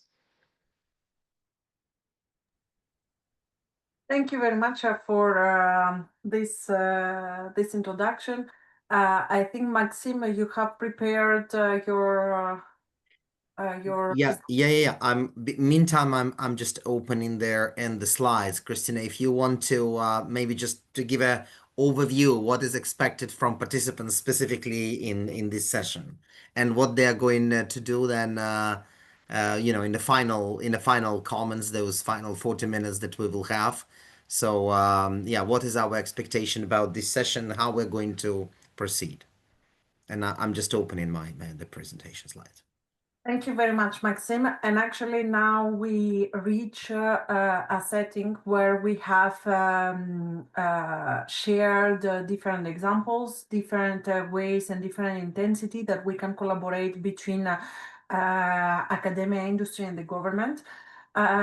We hope we provide you tools and also some research activities, but also some world examples and cases where we can find a concrete action as academicians in collaborating to transfer knowledge from the university towards the industry and also build the university-based entrepreneurial ecosystem. However, we understand that these cases, some could inspire, some others could be very distant, because as we're saying, the importance to build a sustainable entrepreneurial ecosystem, university-based entrepreneurial ecosystem, it is essential to adapt to local specificities. Maxime has more familiarity and knowledge about the Kazakhstan ecosystem that he will share also some of his insights later. But we want to hear you how we can adapt these tools, some from what they have been presented to your case studies. So we want to hear you. So we will pass now to a session that is more of a workshop in which we're going to do some group work, in which we're going to ask you. So from yesterday, we asked you to reflect how these models could adapt to your local specificities. And now Maxime is going to share you and invite you he will share a research tool that is published. So we're talking how we will do the knowledge transfer to the context of Kazakhstan, and we're going to deliver now the research that has been conducted into a concrete case of Kazakhstan. Of course, we will need your feedback and that you discuss to share your insights about your specificities. So we will want you to work on this, to discuss into subgroups, and then we will come back to the large group here. And we want to hear you what you can share from your insights and implementation of these tools. And then we'll wrap up to different case studies. The floor is. Thank you so much, Christina. That is really helpful to have that structure and to know what we're doing. I think it's about half an hour maximum. So I'm going to introduce this linking of theory, maybe with more practice and some ideas specifically for Kazakhstan, and then introducing the model. Academics like models, so we will introduce the conceptual model, and with some links to Kazakhstan, and then we'll ask you to further brainstorm in the groups, and I think you will have about maybe 45 minutes, in fact, in the groups to work and discuss, and we will be visiting you in the groups. Me and Christina will be going around in the groups, and you can talk to us and maybe more, if you have any questions on the task. But I'm sure it's not going to be fair. I mean, it's going to be challenging, but not for you. So I want to talk about the successful partner between university in sustainability and green energy. I think this is I don't know, just really more of example. If you can, it can be as simple as that. For example, you say, okay, how we can collaborate, how university can collaborate with industry. We saw examples yesterday. For example, I mentioned that the food science department is in my University of Reading is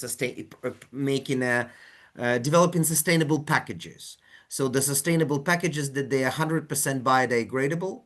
So if it's not plastic but made of sort of paper, or made something like a rice shells or something completely biodegradable, and they work with industry to work together to have this material and test this material. Then they are, for example, developing a chocolate, then jointly with Cadbury. I'm sure if you had tried Picnic, for example, Picnic is chocolate is a Milky Way. These are all Cadbury dairy chocolate. So now they're working on the chocolate that will not melt until 40, because of the global warming, 40 degrees Celsius will not melt. Very good for some areas of Kazakhstan, I'm sure, in summer, for example. But it's clearly a technology from the university, and they are now testing together with Cadbury. Bottles, packaging. There is another pie, for example, they're developing Also, when they go, so there are different ways how they can do sustainability in the products with the industry. So one is the packaging, for example. Another one another one could be the materials. For example, there's a pie, and then the waste, all the food waste, goes to the university farm. And then the university farm, so it's basically cow and other, they in the farm they would eat it. And then there again, the beef is also coming to the university restaurant, for example. So it's completely circular economy in the way. So they do one product and they give the waste to the farm. Then the farm is obviously, then the farm is the cow eat that waste, waste products of the production of in the food department, for example. And then again, the beef goes to the restaurant. So it's kind of this, and everything is this, all this is powered by solar panels. So it's pretty super ecological, to be honest. If you think about it, it's this just completely circular economy. Yeah, so it's kind of fascinating. So there can be an example like this, and the role of the industry is, first of all, is a farm that is, again, belongs to it owns by university, the farm, but it is still, is still a different entity than, again, the industry that allows to bring some investment in this chocolate or packaging, etc. So it can be like a simple example as that. So there, all this is, what does it mean? How this becomes possible, that this new packaging is developed, or this new types of chocolate is developed, is through the knowledge transfer. So the knowledge transfer, when organizations facilitate exchange of scientific knowledge and technological knowledge between university and industry to create this two-way value added. So because value is coming both ways, both to the university and to the industry. The interesting part of it is that sometimes there are two types of knowledge.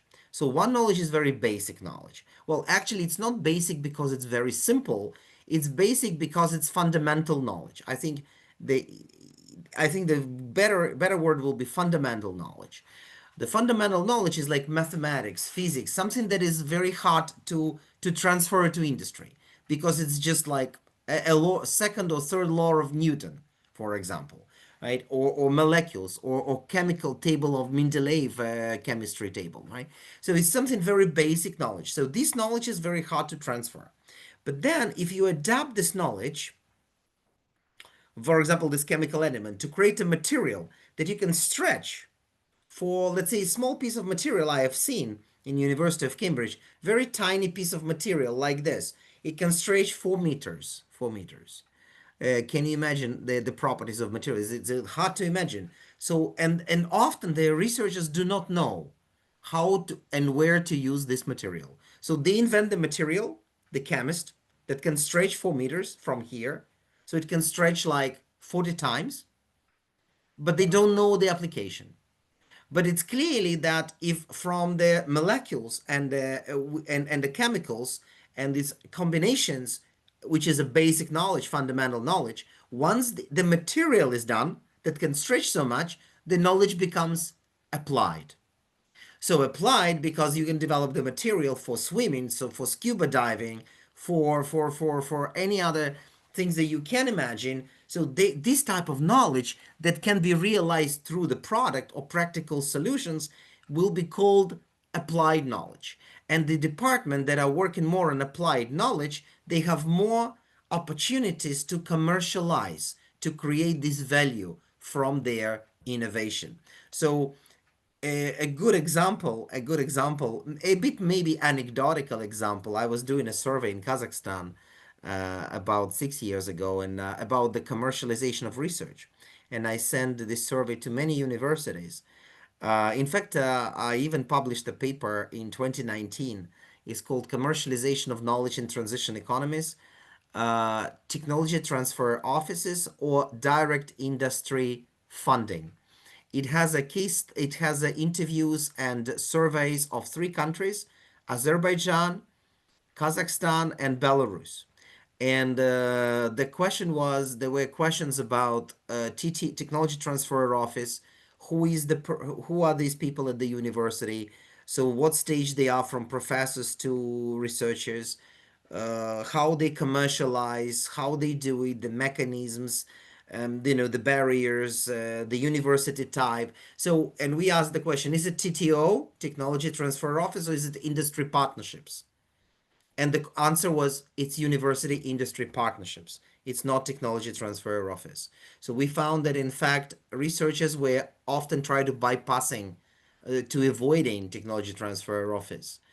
And I was in one university where the university wanted to have so much control over startups of the professors that the stamps, it was in Kazakhstan, I wouldn't say the university, but the stamps from the companies, startups, the university startups, were in the safe in the office of I think vice dean or something, some authority. So basically, whenever they needed to use their stamp, whenever they needed to sign a contract, they would need to go to this guy, take the stamp, their own stamp of their company. They were directors, but the stamp they didn't have, and they didn't have a stamp, and so they could not sign any contract and stamp it because without sort of explaining it to the university. So this is, and so the many of them saw technology transfer offices as a impediment, as the barrier for their business, rather than they were trying to build direct relationship with the industry, in a way to hold this right of their stamp, if I could say. But I think that this is an issue when when the universities in particular are public, and often the or private, it doesn't matter, but university believes that the scientist who transfer the knowledge doesn't belong to the scientist but belong to the university. But then the scientists think, no, the knowledge belongs to them because they invented it, so they go directly to industry and commercialize. So I think it's very important to reduce this conflict by all stakeholders working together, and maybe I can advise some things. And I got one interesting response from the Research Institute of Water, or it was called something like Geo Minerals and Water. And they told me, we are not going to answer your survey. How I work in the University of Water, how I'm going to commercialize water? And they were maybe right. How can you commercialize underground water? But we don't need to commercialize underground water, but maybe we could commercialize, the way that the research on the water. So that's what I meant, but they misunderstood. They never did it. They never commercialized that, and so they were challenged. And it happened again in all these three countries that I did my study. It is a paper in commercialization of knowledge in transition economies, 2019, with a few colleagues. So the in Kazakhstani context, what does knowledge transfer mean? It's first of all technology transfer office, and I already said sometimes they're perceived as blockers rather than as facilitators. It's really unfortunate because they need to be actually first to support researchers. Then it's business incubators and accelerators, where in particular specialized business incubators, when the incubator is not only university incubator, but the incubator ideally is from the industry. So the company, let's say, I think Kazmunagas or something like this, they're called, I don't remember, but there's a oil and gas company that can establish business incubator in the university, or just a business incubator where university scientists could, or teams could get an access. So this is one of the most advanced way of knowledge transfer that can be applied. It in fact was found, these specialized incubators were found to be the most effective way to develop the product, prototype, and fundraise compared to all other types of incubators. So if there is an opportunity to have a specialized incubator from the industry, with the big company financing the incubator, or opening access to scientists within the incubator, that's possibly one of the best way to knowledge transfer. Nazarbayev University Research Center is, as an example of knowledge transfer. Those of you yeah, actually, you can go on the website and read. Also, good examples that I found is Astana Hub and Almaty Tech Garden. So these are there's three, right, I would say maybe role models in Almaty and Astana in particular, of knowledge transfer between the university and industry. So I think, well, at least for me, I found them quite advanced in what they do. Illustrative model of university transfer. So there are three main models that are known in the theory, three models. So one is called information and documentation model. This is pretty basic model. It's a very linear transfer.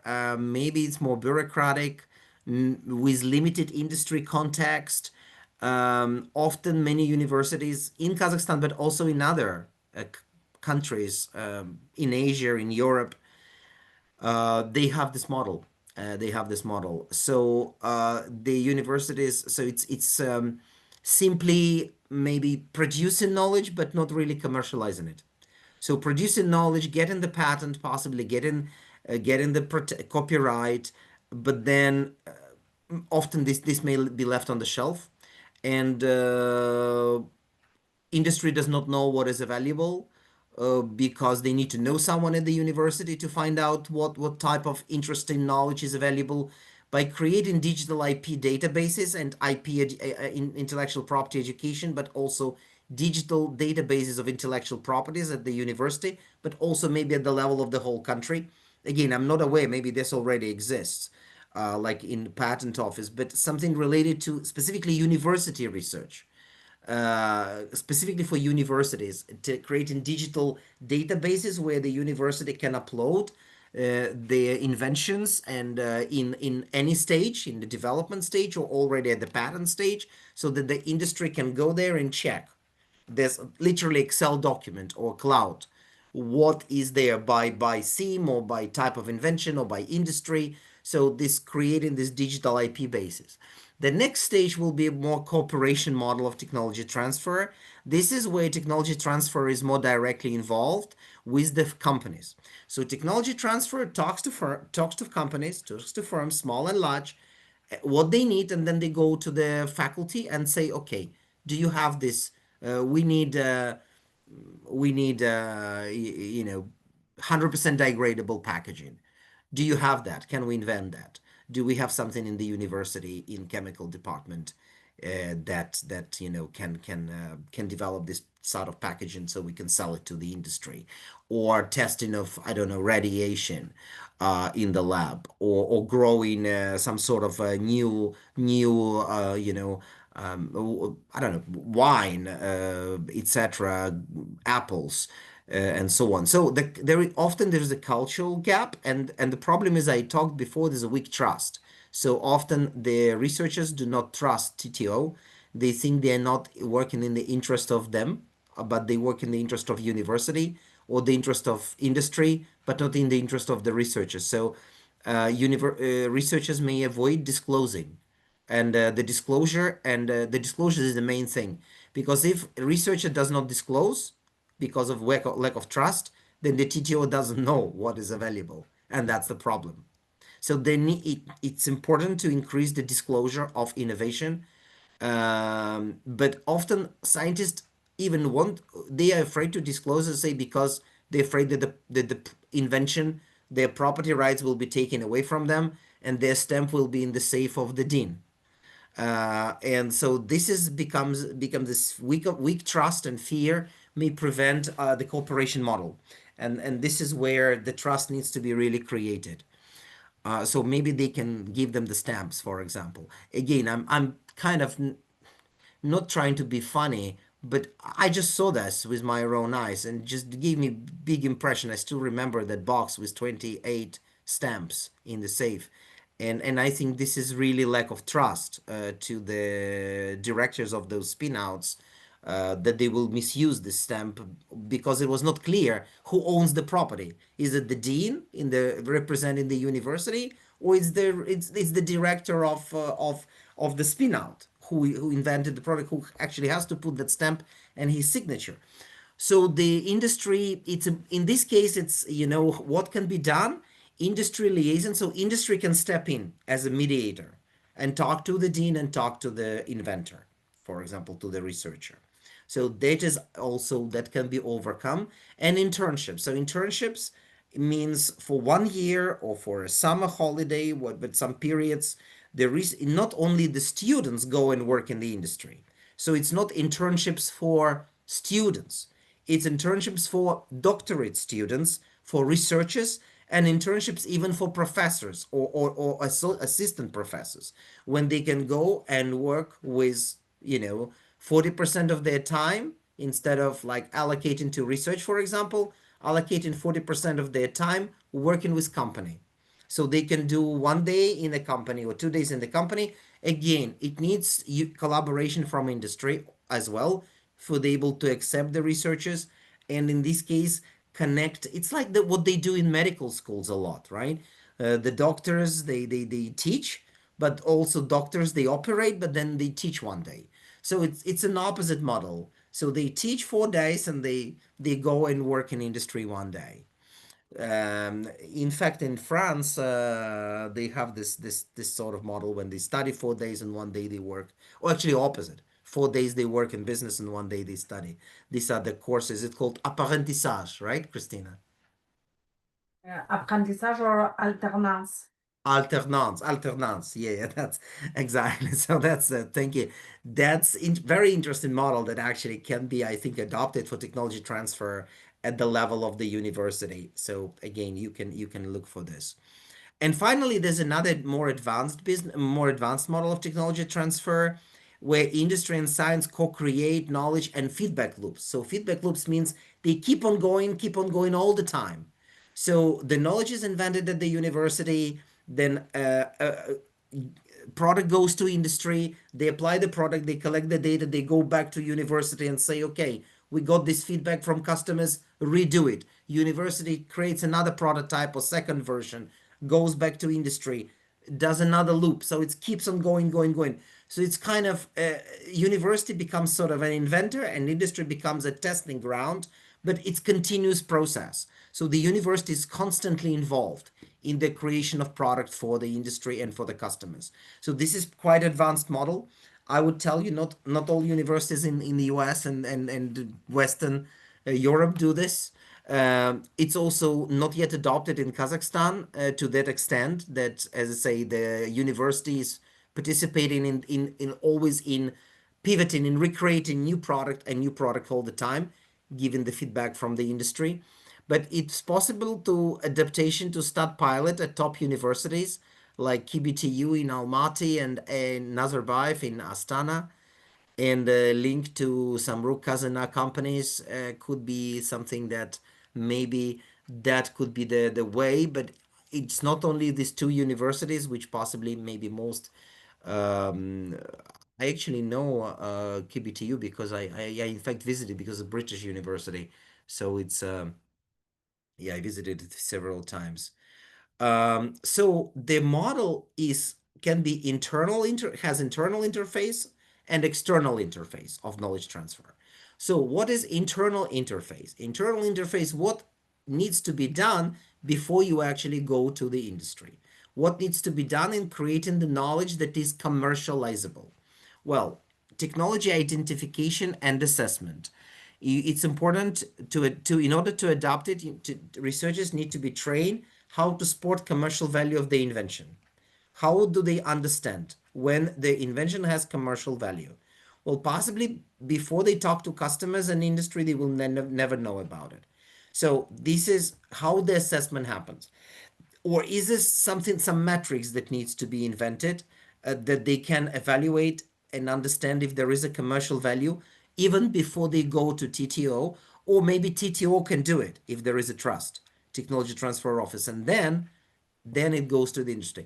IP management. It's important to standardize IP policies across the departments within the university, but also across the whole university. Patent procedures can sometimes be very complex, very untransparent. Many people written in the patent just to get promotion. Again, I'm not talking about specific university or Kazakhstan in general, but it happens everywhere. So a lot of teams, in a way, this discourages researchers those who own property rights to take a proper ownership. So I think this intellectual property management need to be looked at.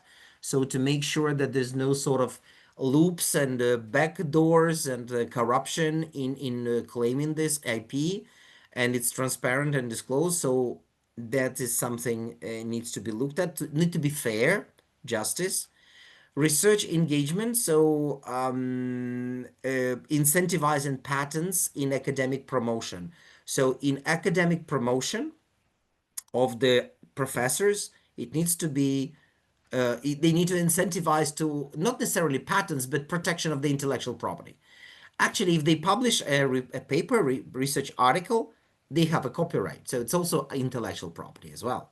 But patents, in specifically for engineering or companies that do, or companies, department that do the products. So this has to become a part of promotion, but not that, 10 people are in one patent. Because everyone wants promotion. So it has to be controlled and transparent. Strategic alignment with the university goals and Ministry of Science and Education. With this is again quite a big objective, but the Ministry of Science and Education, needs an alignment of their goals with the goals of all universities, not only Nazarbayev University, but also regional universities. And staff development. So maybe creating something sort of a TTO certification program, when the TTO can create a certification, can give certificates to or sort of accreditation of the researcher. Let's say if you get a certificate or TTO certified, it's like a green stamp, like you're like 100% green, or you can have 100% recyclable. It's like, okay, you have 100% knowledge of commercialization. So sort of these certificates, the program of certification, and to pass it, then here you can introduce how to spot commercial value, how to commercialize, just to give that sort of training for professors, understanding on the steps, because we are in a business school. It's easy for us. We understand what does mean knowledge transfer and commercialization, but for someone in computer science department, in chemistry, in pharmaceutical, in mathematics, maybe it's not clear. So this TTO certification program can equip that knowledge and issue a certificate, which can be another step of educating, asking asking researchers to go through this training. In University of Barcelona, which I visited several times, University of Barcelona, 70,000 students, about 10,000 faculty members, 10,000 researchers. Can you imagine? Huge university. And they established a special institute. It's basically TTO, but they call it like Institute of Commercialization and so on. So the director of the institute is a former PhD student. He's doing this training of the 5 steps to commercialize your invention. And he has 5 slides. So he goes from one unit to another, and to cover all units, it takes him 1 year. So he does this certification. He tells this about 5 steps to commercialize your research, 5 slides.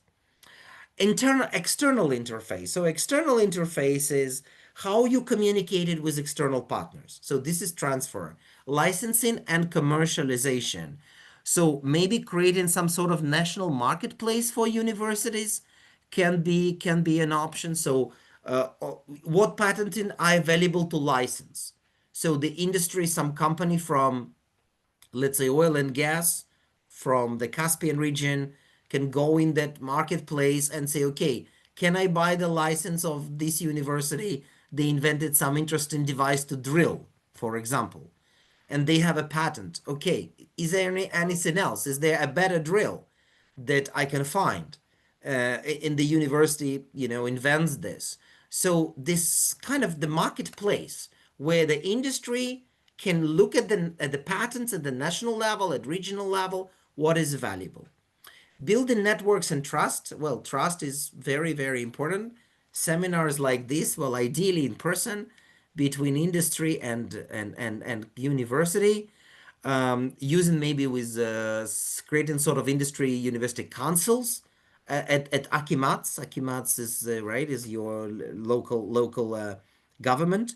So maybe it could be some councils can be created or teams at the level of Akimats, university industry, which will have a representative from local industry and local universities in local Akimat working together and talking to what university is doing, talking what industry needs.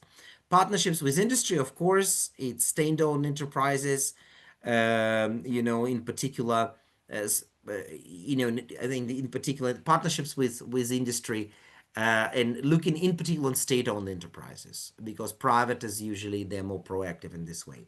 Revenues and funding model. This is interesting. Maybe introducing some sort of royalty that is shared between not only all money given to university or all money given to department, but also to inventor, like 50-30-20 formula, or maybe 20-30-50 formula. I don't know. But in the UK, it's 40%. Could be, but it depends on the university. In the University of Reading, inventor gets 40% of a royalty if a license going to be used, and they pay licensing fees. The royalty paid to the university, 40% goes to the inventor who is in the patent as an inventor. So it's for University of Reading. For University of Bristol, could be 20% or maybe zero. It depends on from university to university, but this formula really shows the value that goes to each level. Information dissemination, publish maybe commercialization reports. A university can publish it and then send the reports to their customers, to local Akimat, to local industrial associations. What do they have?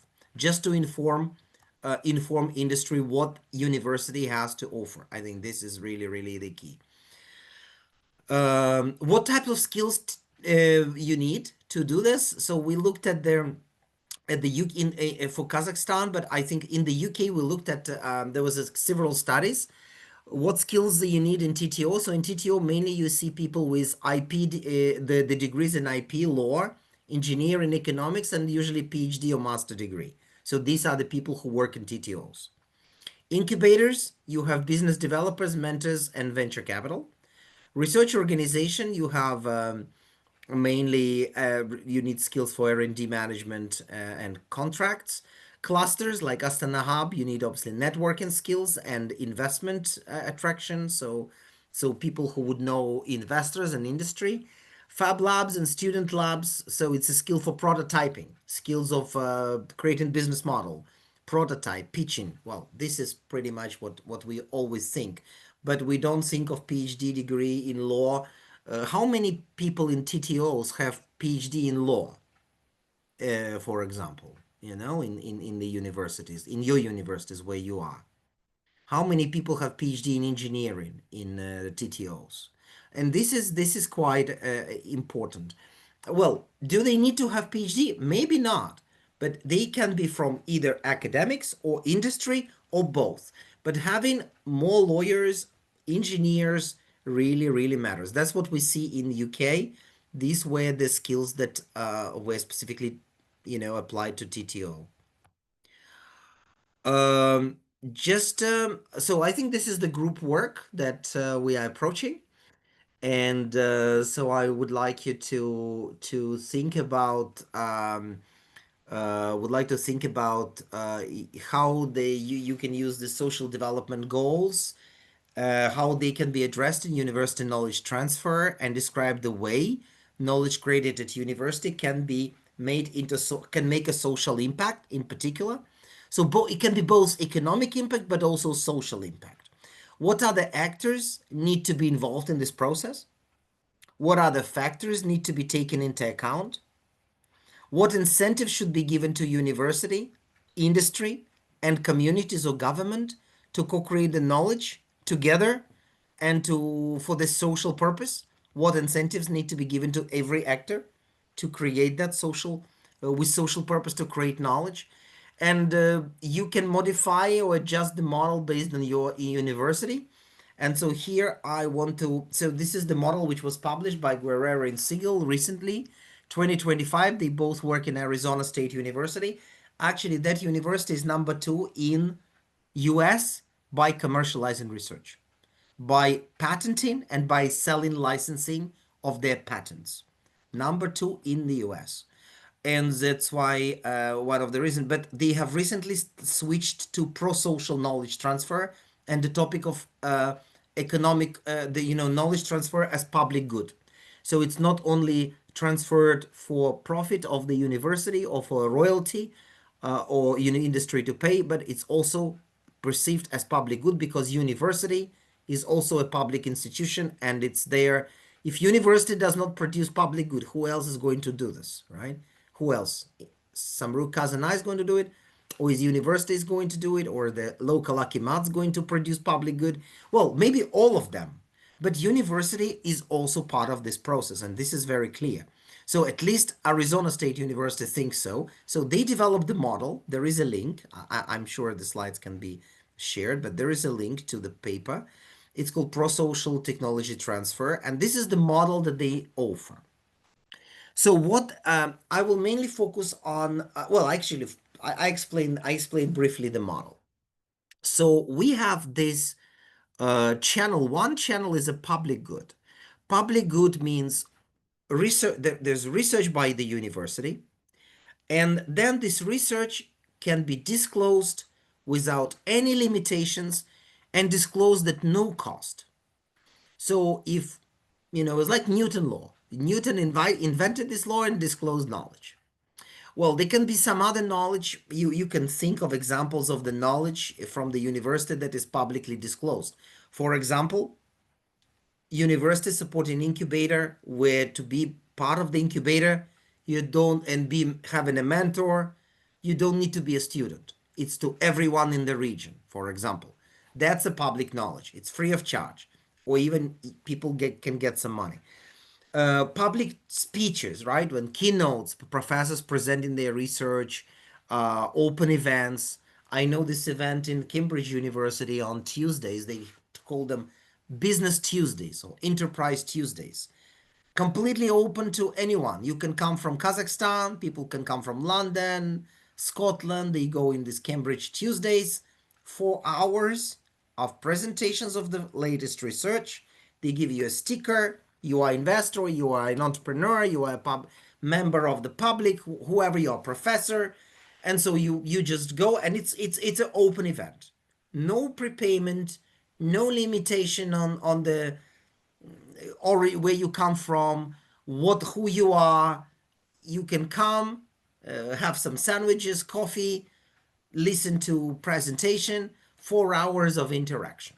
So this is basically public good, right? The knowledge from the university is disseminated publicly, freely. Massive online open courses on Coursera, on FutureLearn. Again, another example what university do as a public good. They give this knowledge for free. You can sign up for this platform and do the course for free. So this is public knowledge transfer. Then there is a private knowledge transfer here. It's non-disclosed. It's a trade secret. They sign an agreement with the industry. Researchers cannot talk about it for 10 years. There's a full disclosure, often used in pharmaceutical, in particular in pharmaceutical, in developing drugs. Disclosed with limitations like patent copyrights, but again, you don't get it. You need to buy license, or you need to buy the copyright to access the knowledge. So company cannot use it for free. They need to buy the license to use their knowledge. So this is private good. Okay, this is strictly restrictive by money. Then on the other side, this is these events that are free, right? Public good. And then there is an interaction between public and private. So when we don't want maybe everything public because there must be some business model, but we also don't want full secret, because then public will not benefit, or other companies will never benefit. Only one company will benefit, who got the license. So how we find this golden middle? How do we find that compromise between the total public or total private? Well, the answer is SDG, Societal Development Goals. Because of societal development goals that we are addressing, this very private good and public good can become kind of something like a hybrid good, public and private together. So the ideas, how the ideas from very pure knowledge become applied knowledge. I talked about it, from chemical elements to get the material. And then it has to have these public-private partnerships. Public-private partnerships through licensing, segmentation. So these could be government grants, for example, government grants that pay 40% to university and 60% to industry. Another interesting thing was in the UK, it's called Knowledge Transfer Partnership, KTP. Very popular. What does it mean? University cannot apply. Only companies can apply. They apply to government, it's a government funding. So to create internship for professor who is working on the specific field, with them maybe 2-3 days working in industry and 2-3 days working in the university every week. Maybe full-time working in the industry, but still collaborating with people at the university. So in this case, it's kind of public and private together, but then government is paying 75% of the salary and company only paying 25% of the salary.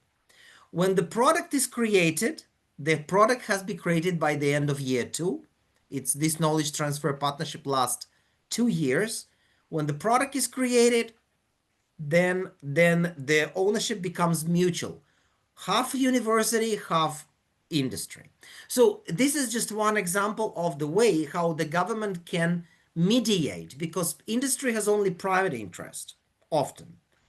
University have only public interest. They think it's a public good. Well, they have private, but they don't maybe not know how to make it. So they need to find something the hybrid way. How to find hybrid way? They need to understand each other. They need each other. That's first thing. Second, of course, university has doing this very basic pure research, which needs to be translated into what industry needs. And then it could be industry money or public money. But independently, if it's industry paying or if it's government is involved, there is still knowledge that is going to benefit industry. But then the final product that is created, it should not only belong to the industry, because they will close it and they will make it secret and they will not want to disclose it. So it's important that, this knowledge is back shared with students, with public, so that this public good is present. And SDG is the goal, is something that is a bridge that can make this private and public good connected. So that's why SDGs exist. And so it's not only doing, recyclable, but it's also because we want to reduce pollution, right? That's why we're doing this recyclable packaging. So, and it's very important on this side. So social needs and social challenges that needs to be addressed. And this is how this promising ideas needs to be picked up by industry, but how they're going to pick it up? Who's going to be responsible? Is it the university structures or is it in industry? Do you have any examples? How this pure knowledge that is very theoretical can become applied? Can researchers turn pure knowledge into applied without the help of the industry? Maybe not. But then how the joint product that is created is becoming open innovation or social innovation rather than only for-profit innovation. So how to achieve that? Who is responsible? Who needs to be involved? Is it a triple helix with government, or we can do it without government as well, just with university and industry? So what are the mechanisms? So that's why I'm asking the questions this. Какая модель передачи знаний? University, industry.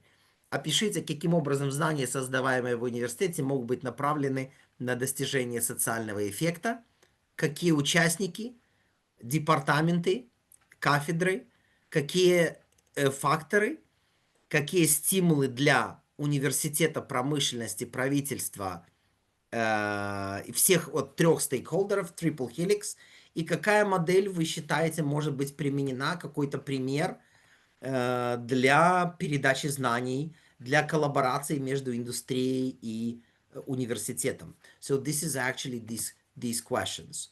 So what are the actors to be involved in the process of creating this public good with the private involvement for SDG? What factors we need to think about in industry, in government, in university? What incentive need to be given? So how this model can work? So is there anything we need to change in this model, or this model is fine? Or is there anything missing? So give some example how public good and private good can actually get together based on what you know, who you are, based on your experience in the university and industry. So this is the task for the group work in the groups, and then we will have a debrief. So this is the group work. You can take a photograph if you want, I don't know, and take it in your groups. And so we will work for the next 40 minutes in the groups to answer these questions. And then your short presentations, like I think, I don't know, depending on how many groups, but maybe 3 minutes each. Now we will see how many groups we have, but I think for now we say 3 minutes each, quick presentation of your example based on what you are, what you're doing, your experience, your university. Thank you, Maxim. Can you do me a favor? Can we copy these questions and Yes. put them into the Yes. chat box? You Because I can do can't copy. oh yeah. Yes, of Mhm. course. Let me do this. Yeah, in Russian. Yeah. So the instructions for the groups will be, first of all, to appoint the person who will be speaking on behalf of the group. Yes, once you join your groups, the participants, you have to assign a person who will be the speaker from your group. And then you'll have 40 minutes to discuss these questions sent by Maxim to the chat box. And after 40 minutes, you will come back to the general room, general session, and each group will have 3 minutes to summarize what they have discussed in the breakout rooms. I also copy this picture of the model, the model as well. So Okay. you have the questions and you have the model, and please come up with the examples from your university or your experience.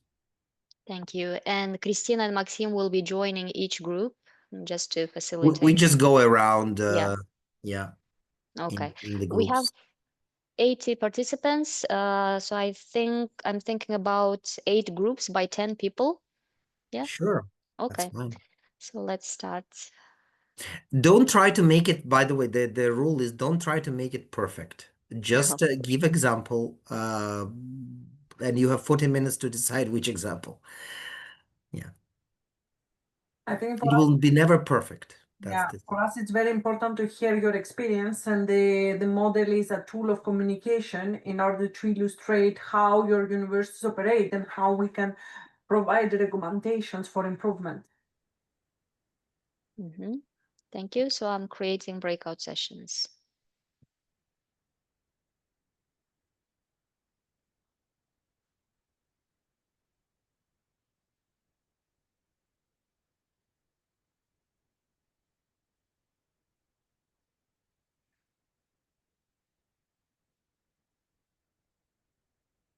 Just a second.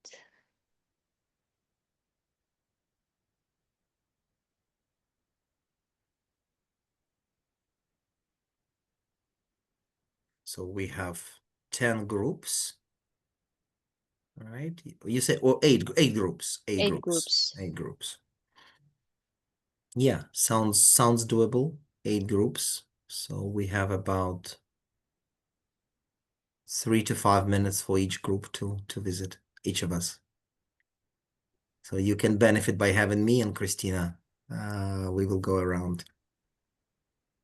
So, Maxim, do you prefer to go from? I will start from let me start from 8, group 8, and you start from group 1, and we just go like this, right? You go from 1, 2, 3, 4, and I will go from 8, 7, 6, and I will end with 1, and you will end with 8. So in this case, we right? I think that's right. Yeah. Okay. So I'm going in group 8 now.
Я прошу прощения, хотела предупредить, у меня сейчас пара, я отключусь на какое-то время.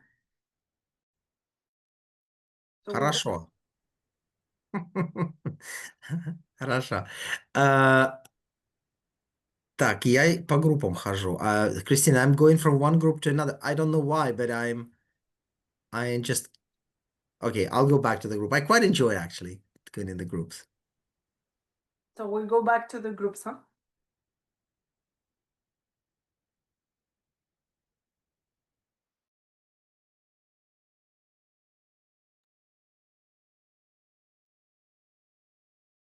Микрофон у вас.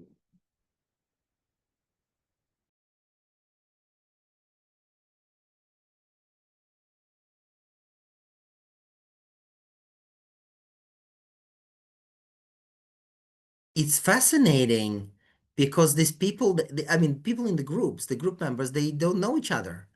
They just met. It's fantastic. It's I just realized. Well, I understood this. So okay, let me carry on. I'll just keep on going in the different groups. Um, how do I go into different Yeah, groups? Laura, we're still in the general session. Could you pass us to the section or to the groups? Well, I already have 8 groups here. You Yeah, just click on войти. войти. Войти. Что я не вижу, где войти. Я тоже не вижу какого-то экстра окна почему-то. Да. У меня вот только этот. Все появилось. Окей, thanks. Максим, у Появилось? вас появилось? Или я могу вас вручную? А где оно? Вот где сессионные залы, нажимаете не участники, а залы. Не, я вижу, у меня что-то этого окна почему-то нету. Давайте меня в 7-ю группу. Так, Я уже в сейчас. 8-й побыл. Перенесите, пожалуйста. В 7-ю, да? Угу. Все. Все?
Я уже знакомых встретил в 7-й группе. Давайте в 6-ю. Чё-то и- Шестую. Давайте, да, в 6-ю пойдем.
В пятую можно меня отправить?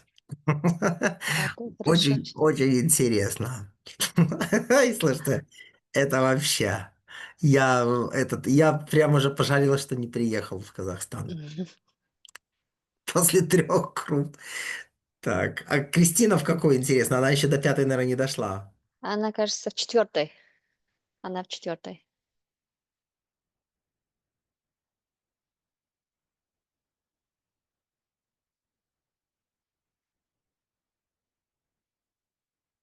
А, 5.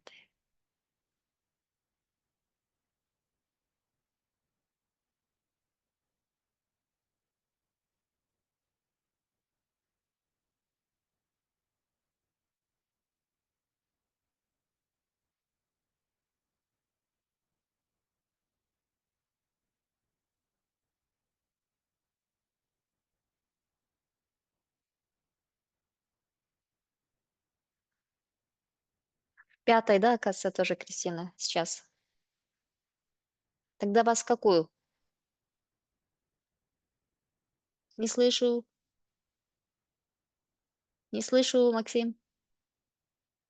Микрофон. Да, мне в 4 надо, но мне кажется, что там презентации особо не будет. Просто люди как бы обсуждают, ну, знакомятся, обсуждают какие-то проблемы там свои.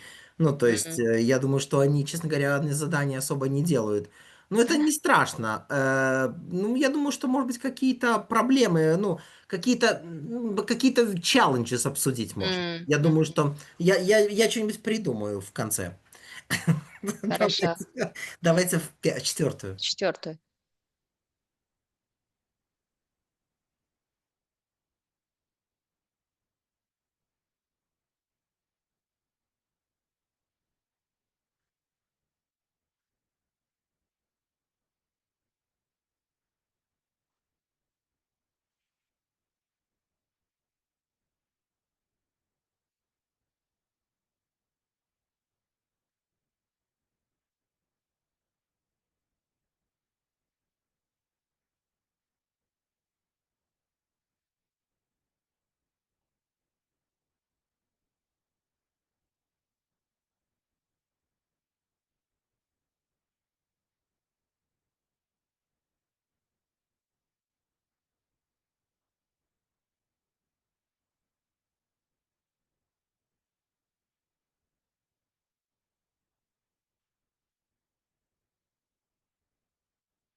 I think the timing is set for 30 minutes by default.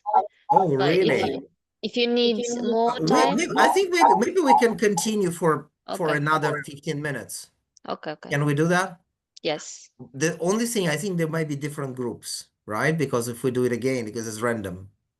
Well, it has a function to restart, Let's do восстановить. resume. Let's do another 15 minutes. I think we can Okay. do another 15 minutes. Okay. I really enjoy it. Уважаемая I'm Лаура, back. Нас выкинуло из группы, да, с Да, третьего сейчас. Да, этажа? меня этот сейчас Сейчас восстановим. сделайте, сейчас ничего. We have a tool.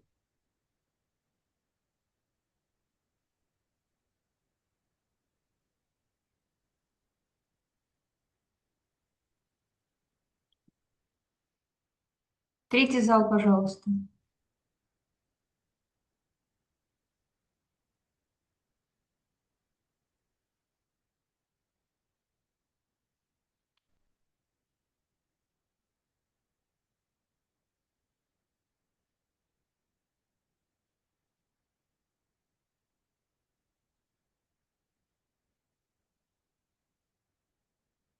Немного.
А, Лаура, меня не в ту группу определили. Мы там обсуждали в 7-й группе, а что-то во 2-ю закинули. А здесь автоматом система сама закидывает. Сейчас я А, постараюсь. Так, Жанат Мухтарова.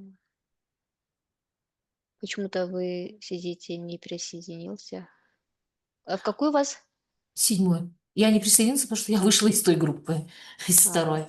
И там, кстати, во 2-й тоже они говорят, мы тоже там были в 4-й, там еще где-то. м.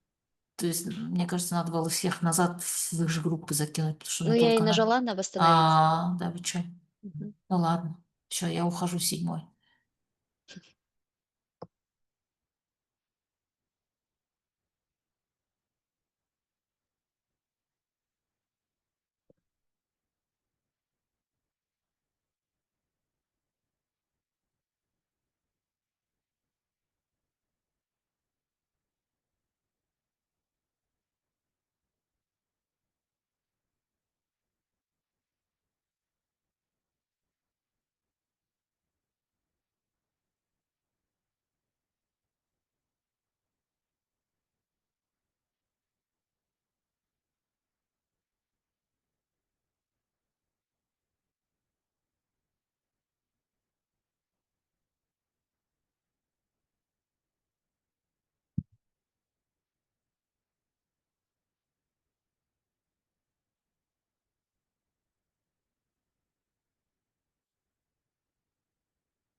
Аура Ханым, я дико извиняюсь, здравствуйте,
Все, можно возвращать всех или у Давайте вас я какой-то первую, зал? давайте я первую схожу. Первый сейчас. Да, и можно скоро уже, мне кажется, возвращаться, там через 5 минут. Хорошо.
Welcome back to the general session.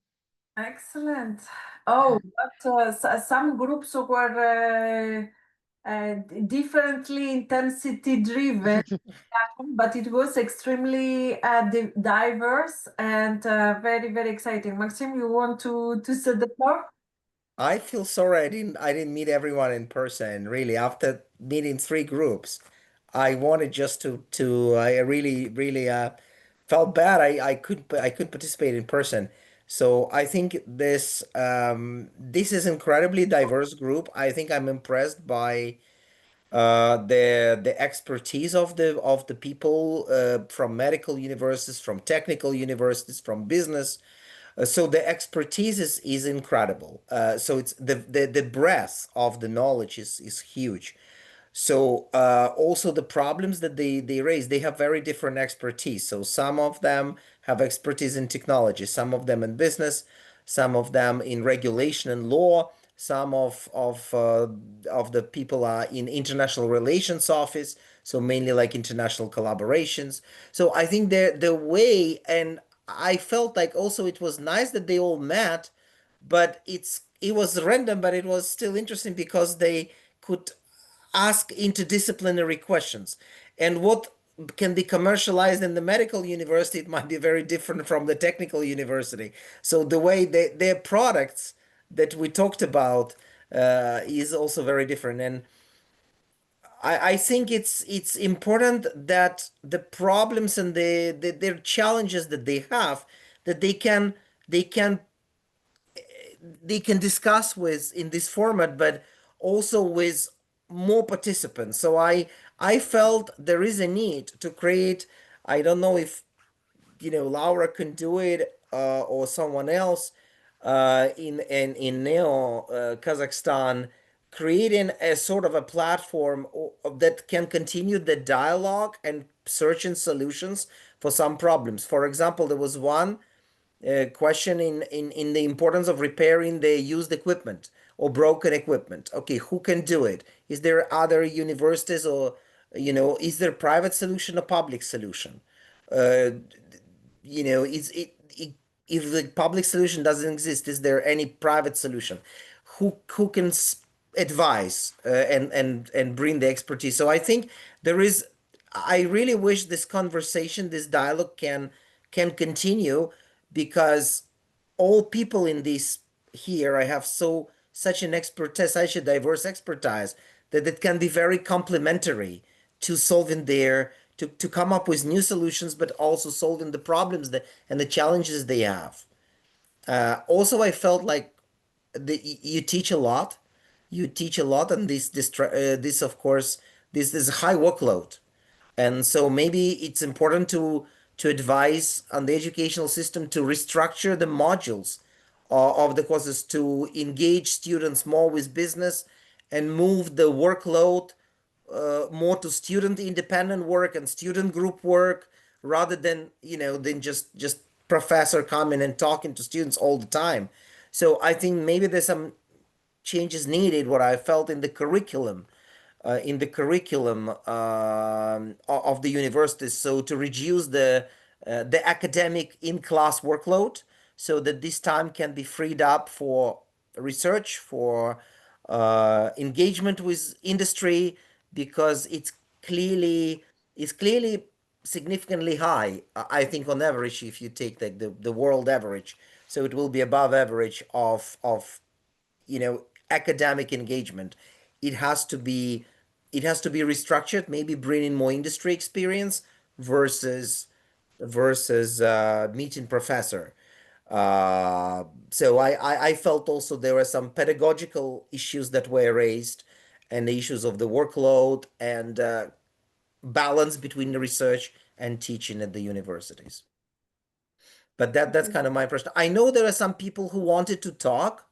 Может быть, кто-то хочет, какие-то, может быть, выводы по группам, кто-то, может, представитель с каждой группы, может быть, вы можете что-то прокомментировать. С каждой группы кто-то скажет, что, какую тему они поднимали, и, может, какую-то проблему осветить, либо какие-то идеи. О чем говорили в группах? Ну, я передаю, да, вы наверное, вы лидируете, может быть, кто-то хочет на английском или на русском, кому как удобно, пожалуйста. По тем, кто были в группах, какие-то, может быть, reflections, какие-то идеи. У нас было 8 групп. Ага, Алмада Нуртазина хочет. Да, но я просто скажу, если есть там, как сказать, более такие, можете взять, я просто хочу свой сказать опыт. So, dear colleagues, dear friends, I'd like just share my idea. And my idea is, okay, I am a doctor again, okay, and we are purely medical university. And we are very keen to get, you see, some of collaborations with, to our understanding now. So it's, you see, it's just time because only in collaboration we can get some, I think, and create good ideas for research. And my idea, for instance, is electricity. So it is a problem now, and I will explain why. And so we are talking about sustainability development goals, okay? We are talking about industry, right? And I'm talking again, plus medicine, and how we can collaborate and how we can collaborate efficiently and effectively in this way. You know, so we have, for instance, here in Kazakhstan, the main provider for electricity is Shigis electricity trade. And all people knows that there are many problems with that. Why? Because people usually, ordinary people like me, for instance, okay, and the other people, they do not, you see, thinking about saving electricity, right? And even now, for instance, I'm sitting in my room at the university. It's daytime. And people, you see, switch all these lights on. Why? Okay. So, and what shall we do? On the one, you see, side, we have problems with electricity. On the other side, there is problems with awareness, okay, and knowledge and culture, right, for using how to use this electricity. And another problem is medical problem. So why? Because there is research and there is evidence about health effects of artificial lights.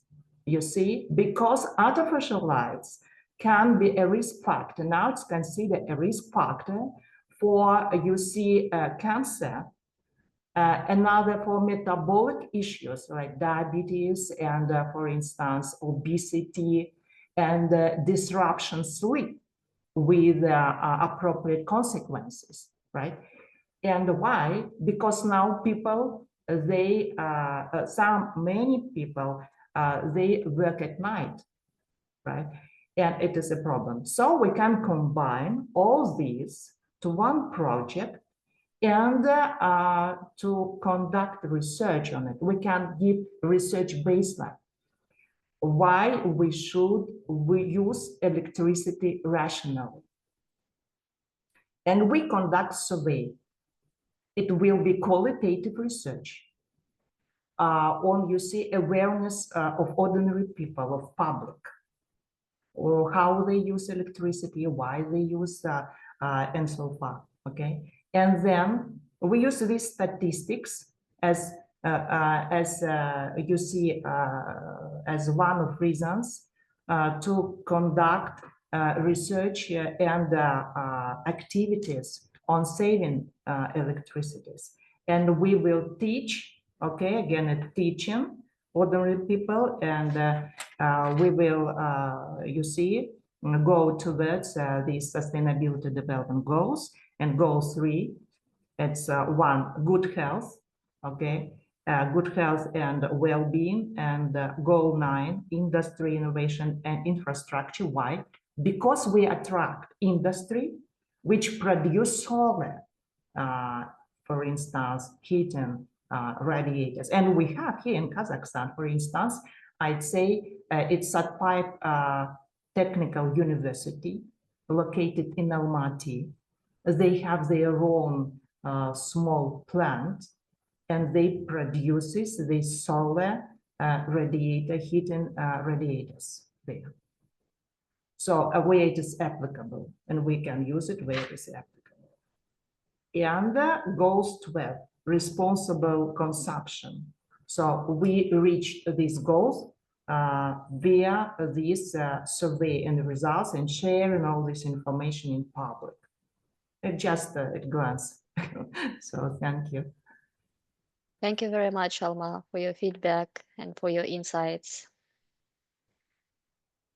Any other comments, dear participants? You can also talk about your major takeaways from the seminar. Probably you have some recommendations on how to advance in this area. Please feel free. We have last 20 minutes before the end of our seminar, so take advantage of this time. Sarah or Uzbekan, I saw you talking very actively in the group session. Are you still here? Yes, I am still here. So first of all, thank you very much for Maxim and Christina, and for you, Laura, for a very good seminar, because it's very important when it is cooperation between universities and enterprises, organizations. So we, in our subgroup, we talked about the model, about the how sustainable development goals are connected with enterprises, how we share experience. So as for university, we are agro-technical research university, and most of all, we follow such goals as number 4 as a quality education, number 6 as a pure water and ecosystem, then energy, number 7, climate change, number 13, number 17, partnership. So many goals, and university, at the university we have policy of sustainable development. That's why it's very important to know more about experts as you. And working in this direction, we enter our educational programs many disciplines concerning sustainable development. For example, I am from the Institute of Agriculture and Forestry, and we implement such educational programs as sustainable development of forestry, sustainable development of nature resources, and working with business. I can give example as we are inviting representatives of the companies to be as a chairman of the committee, not committee, as a council, when students defend their diploma papers, because they are they have more experience, and developing new educational programs. Of course, without students and without business, we cannot do such educational programs, because we are given the products, our graduates as a products who will be working at the companies, and the companies know what is the lack in our training. Maybe they need some soft skills, even how we call it, стрессовая устойчивость. Even such skills, companies need such skills, because in some cases, for example, as for greening, you know, the project Green Belt of Astana, Зеленый пояс Astana, and many graduates of our university, they are involved in this project. And till the first frost, till the first cold days, they were very busy. The companies and our students were busy with the planting of some trees, And I think it is a more stressed situation because they worked day and night. As for my master students, they cannot even participate to my evening classes because they worked very hard. And I think many companies, they have such situations depending on the situation. No, as for sustainable development activities, we have make a lot of activities at our university. We have clubs, we have some activities, so a lot. I don't know, maybe I turned another way, but this is communication, cooperation with companies, and new startups, for example, as with in the group number 2 with Jeanne from Medical University, she told about startups. We also conduct startups which will be implemented at the companies when students graduate universities, and they can continue these ideas. So I think that's all. Thank you. Thank you very much, Tara Uzbekuna, for sharing your experience in this field. And I think the range of participants today was really diverse. We have technical universities, medical universities, universities in agriculture, pedagogical universities. So a really diverse group of participants. Any other final comments, dear colleagues? Questions, maybe final questions to Maxim, Christina?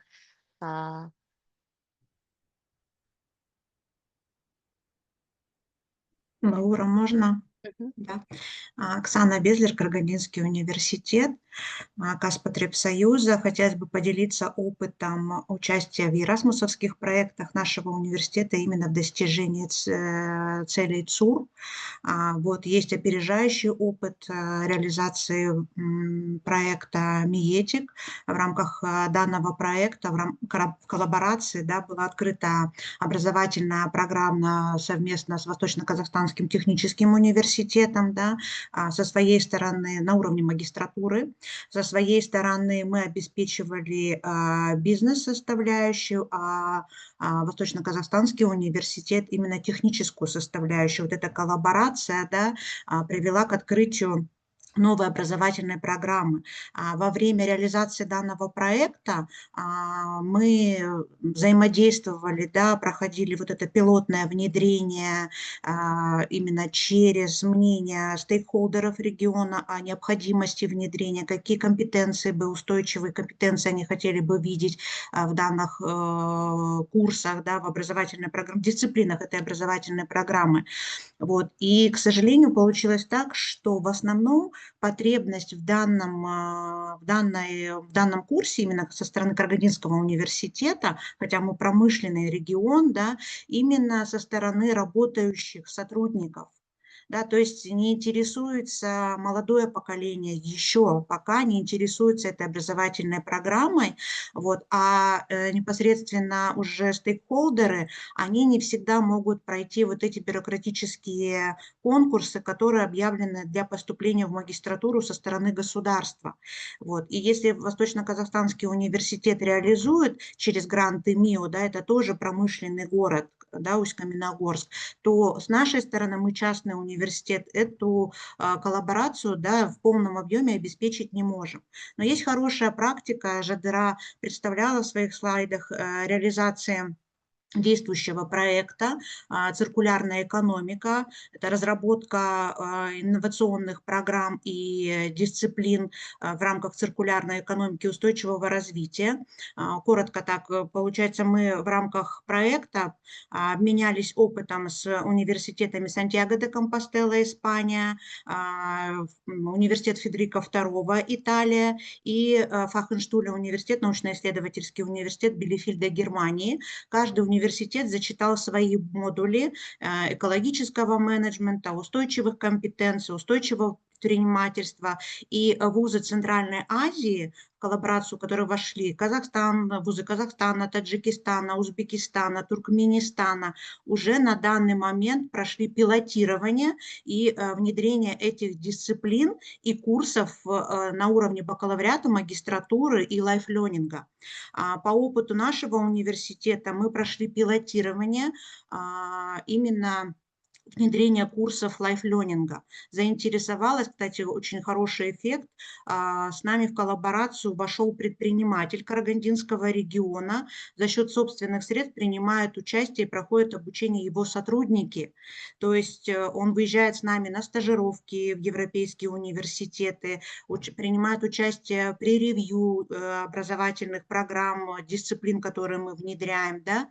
То есть и непосредственно мы для него организовали для пилотирования, адаптирования этих курсов, да, бесплатные на данный момент курсы повышения квалификации, и прошли у нас также курсы профессорско-преподавательский состав Национального университета имени Букетова.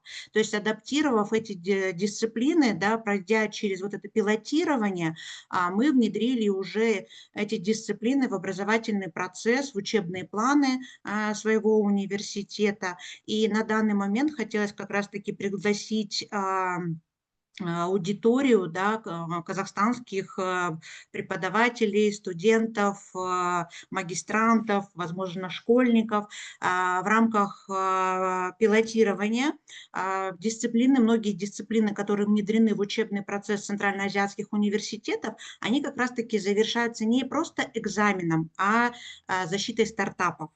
Вот. И защита этих стартапов мы предлагаем провести на таком международном уровне.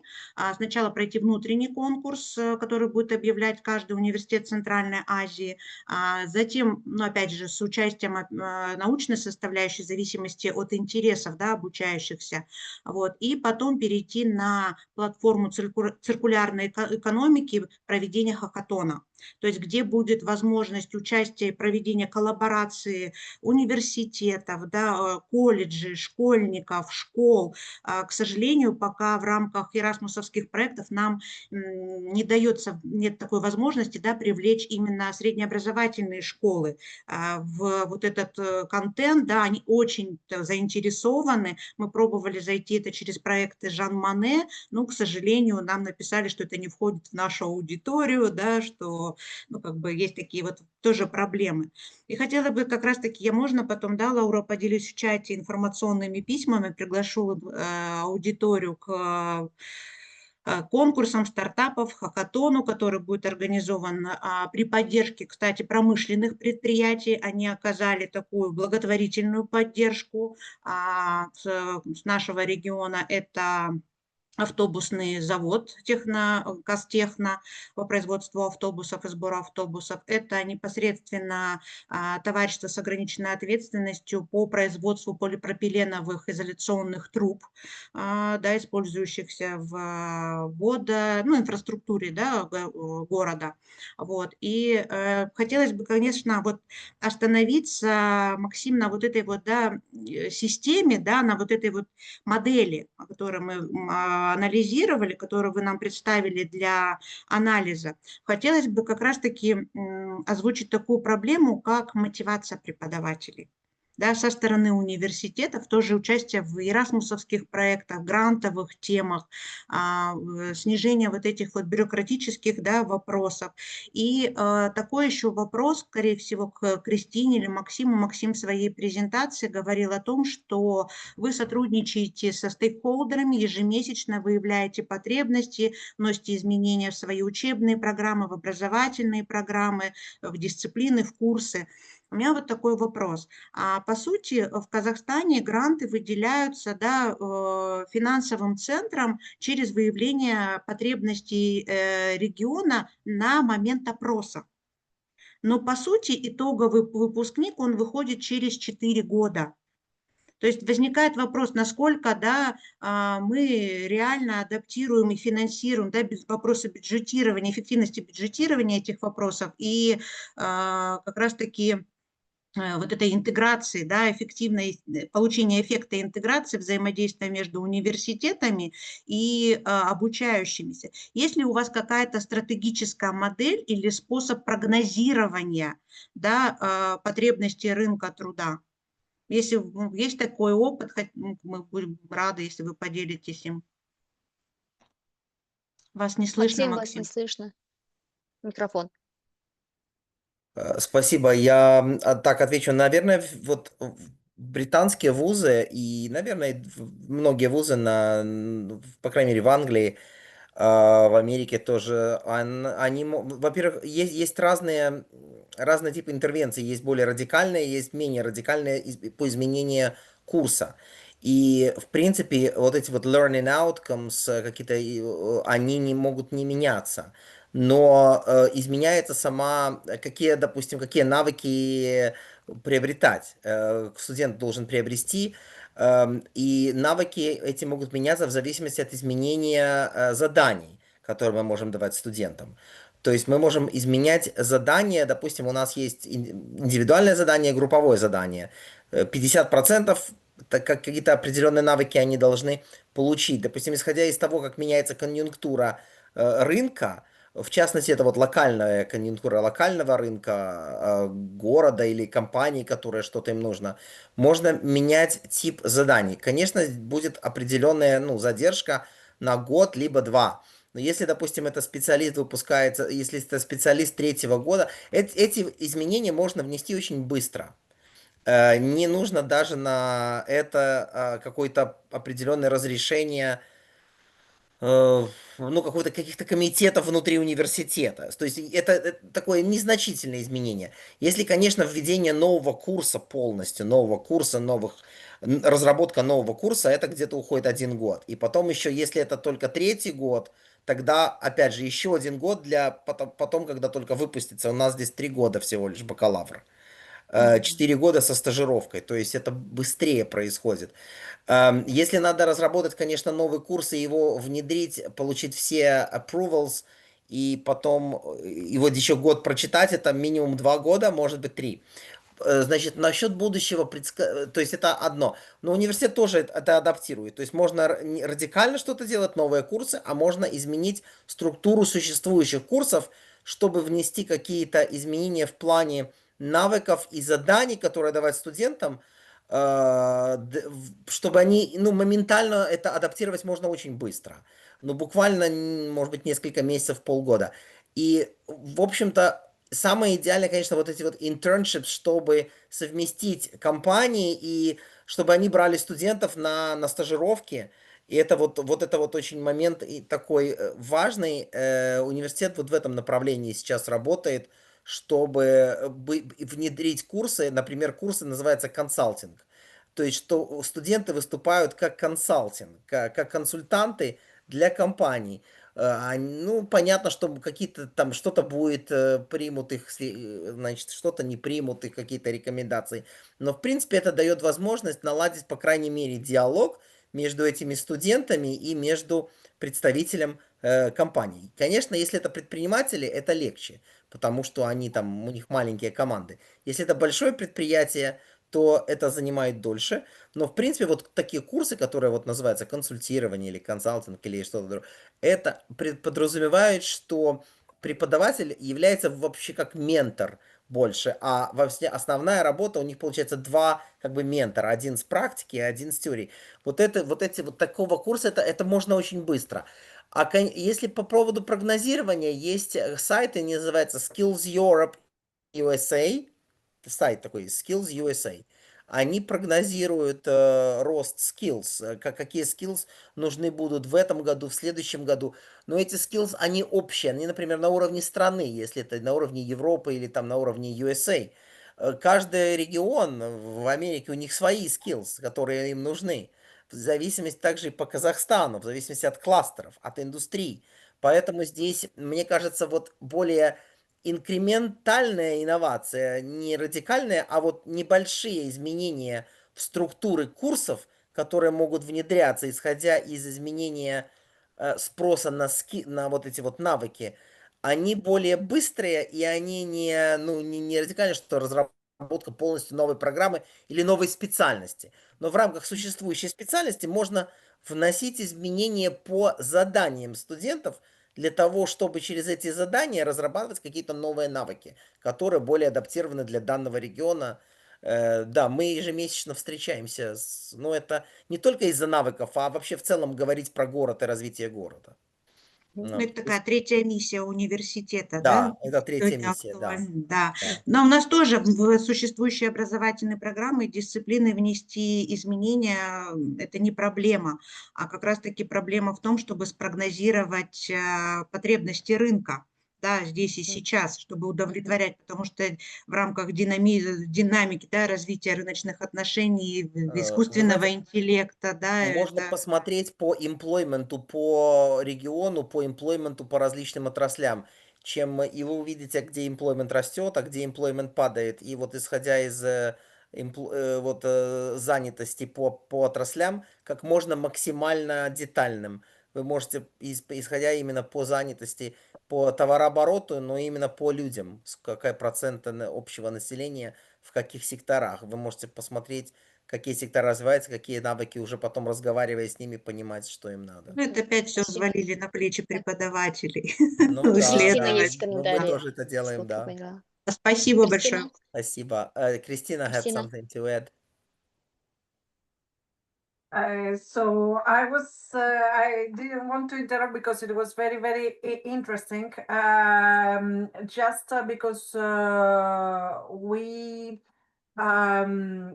would like just to share the model slide we were sharing like as key takeaways. Because actually we were saying the university's third mission, how we can be alerted about the changes in the industry.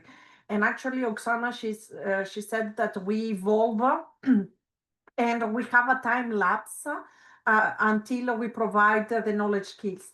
So actually, we needed to do more and more research to prevent, to see how the society change and create knowledge, but not create knowledge in its own sake. We needed to collaborate straightly with the industry. And here, yesterday, we were saying that we have the triple helix model, university, industry, and government. However, we need also not only create the knowledge for its own sake, but to create for the industry and be alerted to optimize the time to adapt to the ecosystem. So we pass to quadruple and quadruple helix model, that we incorporate the societal change and environmental change. And this is very true in all industries, even though in the space industry that we can find some industries that they are not sustainably oriented because they pollute, but incorporating these challenges, we can completely change and update models by changing and incorporate the civil society. Finally, I would like, the only model we forget in this in the triple helix model is most of the time it's the university, industry, government collaboration, but the university should also collaborate between each other to combine expertise. That most of the time we want to collaborate with industry, but we also need to collaborate with universities. And so as key takeaways, we could say that it's extremely important to reinforce partnership between academics and entrepreneurs that can produce important societal outcomes and benefits for sustainability, build bridges between all the stakeholders, students, environment, teachers, experts, support activities, but also within and beyond universities, encourage bottom-up actions and support bottom-up actions by providing funding, changing the mindset to an entrepreneurial culture, and increase diversity. We saw that we have a lot of expertises from different disciplines, and I think societal problems need to have responses, complex responses, combining multiple diversity. And final, very important issue is internationalization. So I heard a lot of projects that open with collaboration with other universities. So here, even beyond the language barriers, sometimes we can go beyond that and build collaborations and facilitate all this learning in order to prevent how it's changing. So for me, I would like to renew my invitation, as Oksana said, to all participants. We are also here across borders, but I think today we created like a sort of platform sharing expertises, but also continue the discussion in the future. Feel free to reach us if we can be supportive and continue collaboration in the future. So thank you all. Back Thank to you very Laura. much. We are almost on time. Yes, almost on time, and we're running out of time. Well, thanks, Oksana, Maxim, Christina. I'd like to give the floor to Jadrat Suhanna so that she summarizes and maybe she gives a set of recommendations, and then we'll conclude the seminar. Да, Жадрат Суханна, очень кратко только. Да, добрый день еще раз всем. Я думаю, вообще у нас сегодня получился очень продуктивный вот вторая часть нашего семинара. Я слушаю столько фидбэка, да, мы получили, столько идей, информации. И что еще радует, что получилась вот такая дискуссия между вот нашей академической среде, между различными университетами. Здесь и у нас и медики, и с аграрного университета, вот Казпотребсоюз, да, и технические университеты. И это была такая хорошая площадка для обсуждения общих проблем и поиска общих как бы решений. Когда мы планировали данный семинар, мы ставили определенные вот задачи. Я думаю, все задачи мы решили за эти 2 дня, все поставленные задачи. Вот анализируя вот дискуссию, вот, наблюдая за работой и слушая наших уважаемых экспертов, я поняла, что вот все 5 результатов, которые мы ожидали, мы их получили. Это было вот предложение по модернизации образовательных программ, интеграции устойчивых технологий, очень живая тема для нас, для университетов. И вот все вот предложения, которые были озвучены, они как раз таки в этом направлении. Также планы, идеи новых партнерских проектов международных, между университетами и бизнесом. Вот уважаемые наши эксперты представили столько удачных кейсов, успешных, которые можно адаптировать и в нашей среде, и использовать. А также использование успешных кейсов внедрения ТУР в нашу деятельность, углубление понимания роли университета и промышленности в достижении целей устойчивого развития. И я хотела бы сказать, что сейчас, насколько вот меняется наша среда, и мы, университеты, тоже сейчас являемся очень мобильными, очень динамичными, да, и быстро ориентируемся в новых реалиях, и это как бы усиливает и делает нас более сильными, да, в этой среде. И всегда нам, но в любом случае, какими бы мы сильными ни были, всегда нам нужна эта коллаборация, и мы должны постоянно быть вот в этих успешных отношениях. Я хотела бы дать несколько рекомендаций, было очень много у меня, но я, наверное, на самых основных сейчас остановлюсь, потому что у нас уже регламент, все хотят время обеда. Поэтому первое я хотела бы сказать, первая рекомендация – это переосмысление трансфера знаний через построение доверия и создание стимулов. Лаура, я вам потом электронно все вышлю. Так, здесь вот именно что вот анализ показывает, что нам нужен эффективный механизм трансфера знаний между промышленным предприятием и университетами. Здесь были примеры, что многие наши передовые научные разработки остаются на полке, да, просеяв декана и так далее, и так далее. То есть мы создаем офис трансфера технологий, но они не всегда работают. Здесь вот главное для университетов, для казахстанских университетов одна из проблем – это вот отсутствие прозрачной политики в области интеллектуальной собственности. Эта проблема как была, мы стараемся как-то решить, да, вот на своем уровне, но не всегда тот механизм или подход, который мы выбираем, он полностью реализуется. Поэтому вот первая рекомендация – это вот политика в области интеллектуальной собственности, потому что когда ты разговариваешь с бизнесменом, с коммерческим, да, сектором, первую очередь ты должен вот такие как бы рабочие моменты на первой же встрече точно решить правильно. Далее у меня было создание национальной цифровой базы данных ЕС, то есть должен быть какой-то национальный своего рода marketplace для университетских патентов и разработок, потому что, как показывает, опять же, наша практика, что у нас они не систематизированы, про многие патенты и разработки, которые имеют наши ученые, университеты иногда даже не знают, то есть что они есть. Поэтому что говорить о производстве, да, о наших партнерах. Поэтому это вот первая рекомендация. Вторая рекомендация – это интеграция промышленных запросов и социальной ответственности в ядро университетских программ.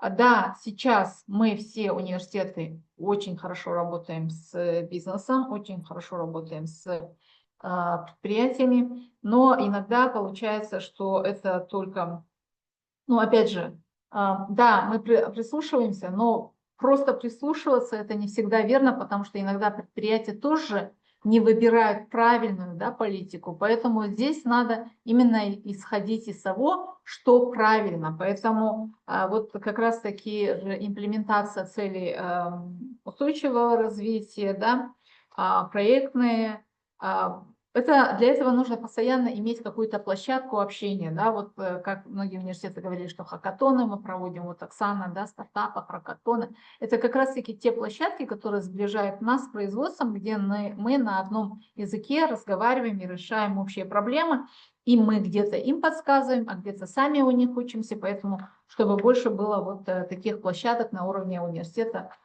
и предприятий. Следующая рекомендация – это построение национальной предпринимательской экосистемы с фокусом на университеты. Да? Это вот как раз-таки большая активность студентов, создание, то есть имплементация во все образовательные программы предпринимательских навыков, да, устойчивого развития, чтобы студенты уже со статуса студент, они переходили за 4 года в статус предпринимателя, и мы могли уже на выпуске иметь выпускника, который может сам создать новые рабочие места и выступить уже в роли предпринимателя. Потому что университет сейчас имеет как управленческое, так и академическую свободу в формировании своих образовательных услуг, поэтому это, я думаю, очень приемлемо. Так, следующее – это создание проактивных платформ для сотрудничества в формате тройной спирали. Да? Здесь я хотела бы, чтобы рекомендовать именно то, что университет должны очень прочно входить наши предприятия, в первую очередь в коллегиальные органы, да, чтобы было участвующее управление, чтобы они заходили к нам. Есть разные примеры, есть разные подходы. Вот, и вот советы в университетах, да, программа партнерства для трансфера знаний, специализированные инкубаторы. То есть здесь форматов и подходов много, но каждый университет, в зависимости от специфики, да, медицинский там, или агро, или технический университет, каждый выбирает для себя определенную форму. В целом, сегодня были представлены очень хорошие примеры университетов, кейсы, да, которые можно где-то, я думала, что можно их как есть, да, применить. То есть в целом, я думаю, что мы не зря провели эти 2 дня. Очень много новой информации, очень много такой дискуссии, да, коммуникации было.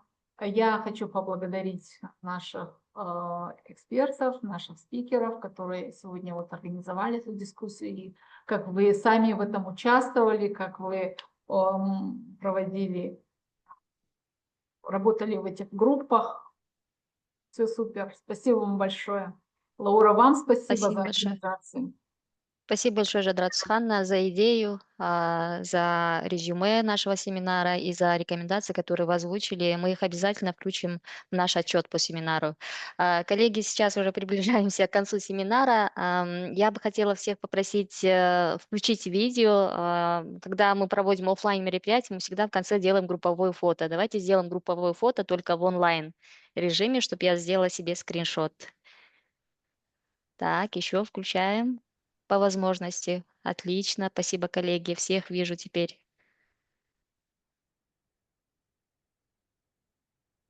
Столько знакомых лиц. Спасибо.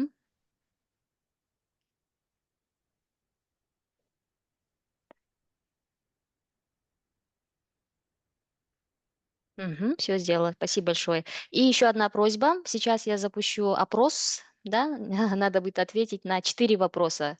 Это нам для обратной связи, для отчета, чтобы мы получили от вас обратную связь.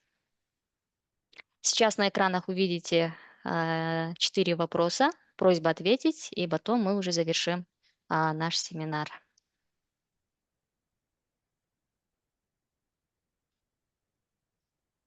Видите, да, вопросы или нет?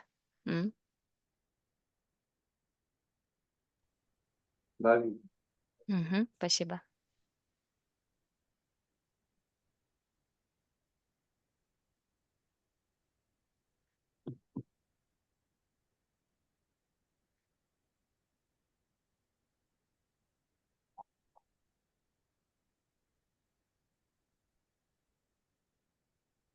Так, думаю, все ответили, да? У меня 100% показывает. Хорошо. Завершаю опрос. Ну, так, поделиться результатами здесь стоит. Все довольны, все получили 100% ответы на свои вопросы. Благодарю за такую высокую оценку. Хорошо. Оценки я тоже включу в наш отчет. Итак, коллеги, на этом завершается наш двухдневный семинар. Я уверена, что вы получили новые инсайты, может, вдохновились новыми идеями, установили новые контакты. В завершении, конечно, мне бы хотелось выразить благодарность от лица Национального офиса Erasmus+ в Казахстане нашим спикерам, в первую очередь Кристине Теодораки и Максиму Белицкому, за их содержательные презентации, за вовлеченность, за идеи, Жадре Сухановне, нашему члену команды ХИ, за ее работу. Напомню, что это была ее идея, это ее тема специализации. И всем участникам огромное спасибо за вашу активность, за вашу работу. Напомню, что материалы семинара уже доступны на нашем сайте. Запись первого дня семинара я уже загрузила на наш канал в YouTube. Запись этого семинара мы загрузим чуть позже. И до конца недели, как мы и писали, все участники, которые посетили оба дня семинара, получат электронные сертификаты на электронные адреса. Также хотела выразить благодарность нашим переводчикам, синхронистам. Со вчерашнего дня с нами работали Дарья и Динара. Огромное спасибо, коллеги.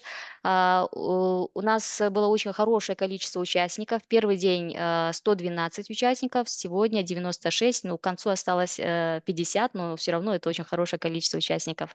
Поэтому всем спасибо, коллеги. До новых встреч. Кристина, Максим, thank you very much. Жадрат Ханна, кто у нас еще активный был, Алман Нуртазина, Сара Розбековна. Всем огромное спасибо и до новых встреч. До свидания. Sağ olun. Goodbye. Bye bye. Да, вон.